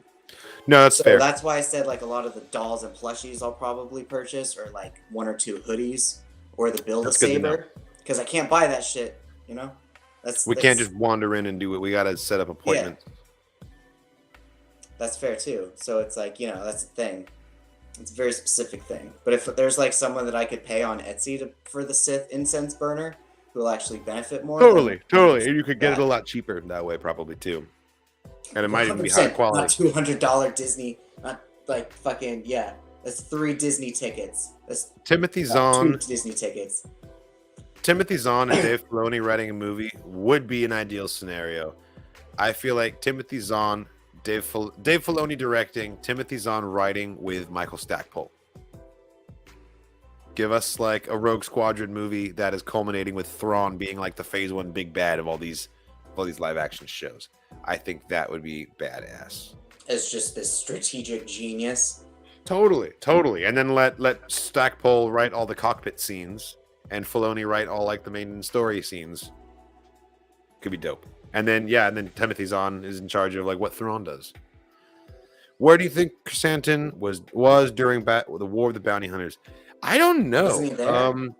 That could have been the time when he was a gladiator. No. Oh, that's fair. Yeah. No, he was a gladiator before that because he was War a of the Bounty gladiator Hunters was only during the classic bounty hunters that we saw. Wait, wasn't he in War of the Bounty Hunters? Wasn't he in the Prelude Alpha? Where when Boba fights in the arena, I thought that Black Chrysanthemum was one of the arena fighters. Yeah, but even then, that's a prelude. To War of, and it also would explain why he's not in the main War of Bounty Hunters because he's fucking slave. True. I think we'll see Watto. I honestly hope not. I think that is making the galaxy too small. Well, we never saw him die. We don't know how long Toydarian lived. Of old age. Think about how old he looked in Revenge of the Sith. Or no, in Attack of the Clones. Well, he didn't necessarily look old. He just looked he shitty. Also was living in the He hadn't shaved. He looked like he was living rough. Mind tricks do not work on me. Only money. All right, cool. Final questions. We're getting to the end of our time here. Oh, there he is. It's true. But yeah, I think final Watto question, died. absolute for Kyle and Bendu. 501st or 212th? I don't know enough. I'm not going to answer. The 501st is Anakin's Legion. Oh, I know. 212th is Kenobi's Legion. I'm gonna go with the 212th just because I like the yellow, the orangey yellow on white more than the blue on white. I think it looks more 70s. And also just because Waxer and Boyle and the Ryloth arc, the 212th is awesome. I will not condone clone on clone fighting. Yeah, no, absolutely not. Poor Waxer and Boyle, they died on Umbara in that exact scenario. It was terrible. Yeah. Will I romance any characters in SWTOR? Doubtful, but never say never. I'm not sure. I don't really know what all is going to be put in front of me, so we'll see. Mm-hmm. Based on what I've seen so far, not likely. If we see Garza Whip in Bad Batch, that would be really cool because that would give her an opportunity to actually do something. Wow. Because she didn't do anything in Book of Boba. She calmed down a Wookiee unsuccessfully, and that was like her one thing that she actually did. And then she died. It would be cool to expand her character a little bit, and obviously that would have to be in a flashback or a show that takes place before, because she's dead. But or Obi-Wan. That'd be cool. She could show up in Obi-Wan. She could. Well, yeah, she could show up in Kenobi. She could show up in Andor. Pretty much any of the other shows. I still feel like Fennec Shand is going to be the key to all of these shows. Fennec Shand is going to be who shows up in all of them. Yeah, not Ahsoka. Ahsoka could, but Wedge Antilles. It would be really cool to get old Wedge as like the old Maverick, like the old mentor to the new hotshot jockeys. But at the same time, it would be really cool to get a digitally de-aged Wedge in like something that takes place in the Rebels timeline. Could be very cool. He'd be, yeah. Max Rebo's totally not dead. He was not in the room when the bomb went off. He had another gig. He wasn't even there. Besides, he's like, I don't know. He's very skilled at getting the hell out of danger. Yeah, he's got a sixth sense. He knows when to read the room. May of this year, during Celebration. That's when, because Bendu and I will both be in Anaheim at that time. So, well, I don't know. We'll see about that. It's still a plan in the works. In the works. I've already got my tickets, so I can tell you that I will be there for sure. Tarn for sure. And hopefully Bendu, but we can't say that for sure yet. We're still figuring it out. But I will be there. I'll be there. I'll be at Celebration on Saturday. I have a Saturday pass. And then the days around it, I will be at Galaxy's Edge during the day and doing like Celebration after parties and things like that at night. So I will be totally like in town and hanging out. And if anyone wants to meet me, it won't be that hard. I'll be around. So hopefully both of us, but we'll see. I haven't. He has. Halfway, I got annoyed. Oh, you haven't finished it? I got trapped. Yeah. Oh shit. I figure if I tried it now, like older, I don't know. I could try it now as an adult and see how it works. I know that they have a mobile app for it, so it's like I could try, but KOTOR 2, BioWare also really kind of half-assed the ending of the game. Gotcha. Just story-wise, like it was just like it was a really good start, and then like the rest of it just seemed very fumbled. Sure. Because they like I don't know. I think whoever, not BioWare, but whoever like asked for KOTOR to be built, I think gave them a deadline date. It's Aspire. Like, oh yeah, by the way, we want this deadline date here instead. And they were like, oh shit. Word. Because they go real in depth in the lightsaber creation, which is why Star Wars: The Old Republic goes so in deep with lightsaber creation. Like you can change your filter, you can change your emitter. You have, instead of 3 crystal option, or no, instead of 2 crystal options, I think you have 3 crystal options in Old Republic. You get right. That's dope. I know that Ki-Adi-Mundi had 2 crystals in his hilt because of his two hearts, each connected with a different one through the Force. Oh, weird. But when you build your lightsaber in the Old Republic, how many crystals do you get? You get your color, and then do you get 2 power crystals or status? You have a color for you have a cosmetic crystal, and you have a combat crystal. Oh, so it only gives you 1? Well, two, but they're separate. Yeah. So in the one first for combat abilities and 1 for cosmetics. Yeah. Yeah. So in the first Knights of the Old Republic, you get your cosmetic color, but then you get your 2 status effects. Like you get your Crate Crystal and your Nexium or your Nexus Crystal or whatever the fuck. So yeah, in KOTOR 2, they push it up even more. So like, yeah, you get more crystal options. You mess with your emitter. You mess with your screen. So I'll have to play with that when I buff up all the what you can really do with your lightsaber. So like that was really cool. But nice. some of the puzzles just like fucking just fizzled me out. Yeah, I'm not huge. Like if there's too many puzzles and if they're too repetitive, then it burns me out too. Keisha Castle Hughes could be a good Omega. She could totally be a good Omega. Keisha Castle Hughes has already been in Star Wars, though. You realize this? She was the Queen of Naboo during Padme's funeral. So, Whale Rider has already been a Star Wars character. But hey, who's to say she can't play another one, right? I was gonna say she was in heavy makeup for being the Queen of Naboo. She was also a small child, and so wig. Yeah. I don't know. I'd allow it. I'd be like, yeah, she can be 2 people, whatever. Marvel did it. Yeah, right. Cool. Do you like 2 more? Yeah, let's do 2 more questions. In fact, you know what? I think I actually have some more Instagram questions here. Yeah, my friend Maggie Lovett, the lovely Maggie Lovett, has sent in 3 questions, and I've got them right here. I actually typed them out. In all the time that both of you have been recording reactions together, what is your favorite moment? Ooh. Okay. You don't have just a blur. There's been too many of like random. Seeing Luke for the first time was definitely like a huge highlight. That was a huge highlight. But honestly, Star Wars Rebels season finale or series finale. I think that was the first time that it really felt like the reacting on YouTube was like going somewhere, and like people were actually like watching my reactions. So that was like the first time I felt that.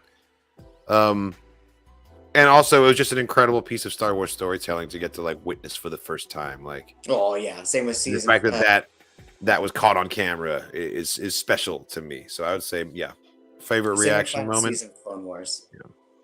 Yeah. Oh, totally. Watching the Siege of Mandalore. Oh my god. Yeah, the Siege of Mandalore the was fucking absolutely Darth Maul moving. Ahsoka fight on the fucking scaffolding, bro. Like, oh my god. Watching her fight with like perfect form as like the Ahsoka theme like plays. It was so gorgeous. It was moving. It was so fucking just masterpiece.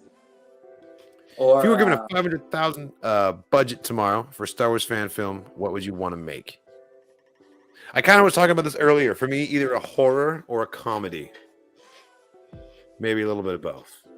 Because like every like very big ambitious Star Wars idea I have is like millions of dollars worth of effects and storytelling. I'm like, yeah, 500 thou, I could make like a pretty funny comedy film and like build like a couple feet of Star Destroyer hallway, you know, and then like work with that.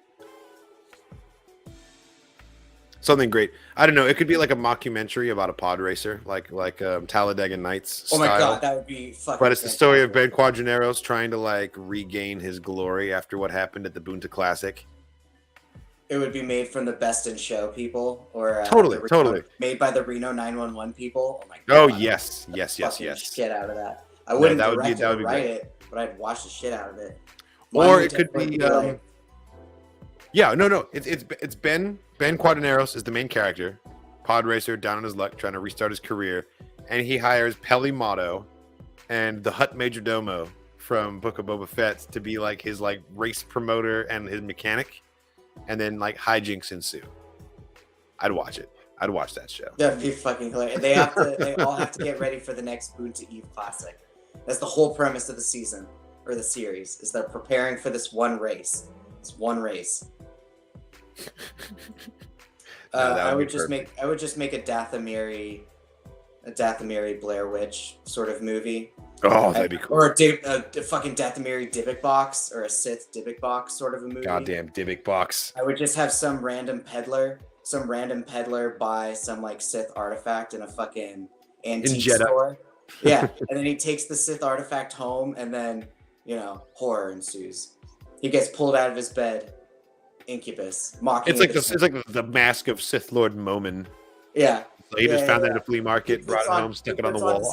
And suddenly he doesn't remember anything, and he's just killed his entire family. Oh god. There we go. Dark. Star Wars Lizzie Borden. There we go. That's what I would. That would be dope. That would be dope. Star Wars Lizzie Borden, dude. Which Star Wars upcoming project are you most excited to record reactions for? Again, Obi-Wan. Acolyte. There's too much. Kenobi, Acolyte. I am most excited to record reactions for because I'm most excited for that show. Shit that could happen Kenobi, I'm excited for it, but I'm almost just like stressed when I think about recording reactions for Kenobi because it's like such a big deal. It's such a momentous like thing for a Star Wars fan, and if I fuck it up somehow, I'm gonna be so pissed. So I'm like stressing just thinking about I gotta make sure the recording's right, make sure I don't mess anything up. And no, dude, knock on wood. The worst thing that's gonna come with Kenobi is having to deal with the Disney lawyers. If it's really hard to keep reactions from getting blocked, we'll deal with that problem. The fucking YouTube police. That's what. Yeah, knock on wood. That's the biggest thing. Yeah, no, they're usually pretty stringent. It's rough. Whereas Acolyte, I don't think they're gonna care too enormously a lot on. It'd be like the final season. Well, final season of Rebels. That was pretty important. It was a big ass thing. Yeah, it was. That was a big ass story. Can't wait to see the channel. Thank you. Thank you so much. Thank you for that, man. Yeah, the full length. In case anybody doesn't know, there's a Patreon channel where all of the full length versions of our reactions gets posted, along with early access. So exclusive videos as well, and you can vote in polls that have to do with the games that I'm going to play live, what reaction series are going to get posted next on both KOTOR and the Grizzled Wizard channel too. Because yes, there's a non-Star Wars channel, Grizzled Wizard, which is where Avatar reactions go. That's where Masters of the Universe reactions go. Arcane, Legend of Vox Machina, which I'm going to start reacting to soon, and I would like it if you can join me. We'll figure out a schedule thing later. It's like a D&D world animation series. I think you'd really dig it. You'd probably get it more than I will because you're a more avid D&D player. But yeah, we're planning to get reactions to that going soon. I'll send you a trailer for it. But yeah, the Avatar shit. Tune into Grizzled Wizard for because that shit's great. Yeah, I'm like halfway through book 3 of Avatar right now. I am, which is the final season. So, oh man, you guys are waiting. So you're waiting for fucking Sozin's Comet and shit, dude. Oh. Yeah. Just you wait. Exactly. Just you wait. Yeah, no, it's intense. It's it's getting pretty cray. It's getting pretty cray, and I can't wait to see how it all it's a kids' cartoon. I know. I have to keep reminding myself that because like it's really pushing the boundaries, man. Yeah, no. Well, thank you again, everyone. Your comments and questions have been absolutely phenomenal. Thank you for your input. This was a really successful Q&A. We're definitely going to be doing this again soon, so stay tuned for an announcement on that. Oh, okay. Well, if Crimson Reign is next week, then what is today? Do you know? Now that it's day of, I can ask that question. You know, I actually really don't know if Patreon has a mobile app or no. There must be one. I'm sure there's one, actually. I haven't used it myself. Our Patreon channel is patreon.com/KyleKatarn channel, and everything is categorized by tags within it. I'm sure there's a mobile app for Patreon. I haven't used it before though. The last episode of what was the name of it? I forget. But you know what? I'm only a couple episodes in. Fan reactions that were really hilarious and fun to record together, just because some of them were just like so goofy, fucking goofy. Some of the Galaxy of Adventure ones, yeah, definitely.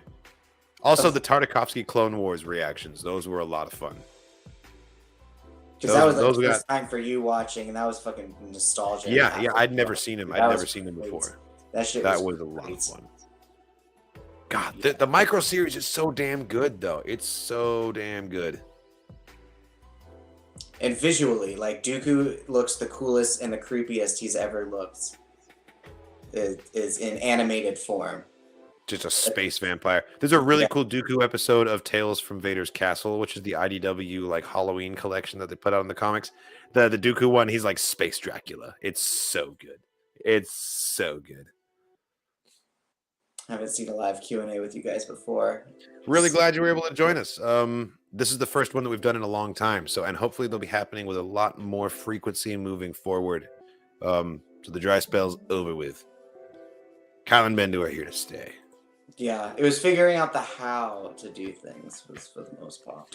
And we've come up with some solutions for that. So that should hopefully not be a problem. Yes, we do have Dirge back in canon. Dirge was canonized. He's part of the War of the Bounty Hunters. Yep. I showed up with Afra. He was there for about 30 seconds, and then he got shoved out on airlock. So hopefully we see him again, and they actually use his character for something rather than just being like, hey, remember this guy? And then throwing him away. Dr. Sith, thank you for joining us. Always a pleasure. Yes. And while I react to the Battlefield fan film trailer by AFK, the web series, Battlefield? If it's Battlefield, probably not. If it's Battlefront, then definitely. I typically only react to Star Wars related content unless it's something specific or like a content request via Patreon for Grizzled Wizard. But I did watch the Battlefield. If you're talking about the Battlefield AFK web series, the two stormtroopers sitting there, I think I already reacted to it. Actually, check the playlist. I think that one's already out there. I know that there was a sequel or a prequel to that one. So if that's what you're referring to, yes, I'm planning on it, but I haven't done it yet.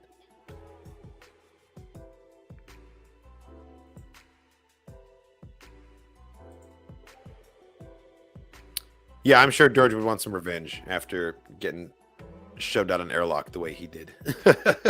Yeah, Afra has that effect on people. Well, I mean, same with Cad Bane and Fennec Shand needing revenge, and he just... That's true. That's true. That's some serious beef they had.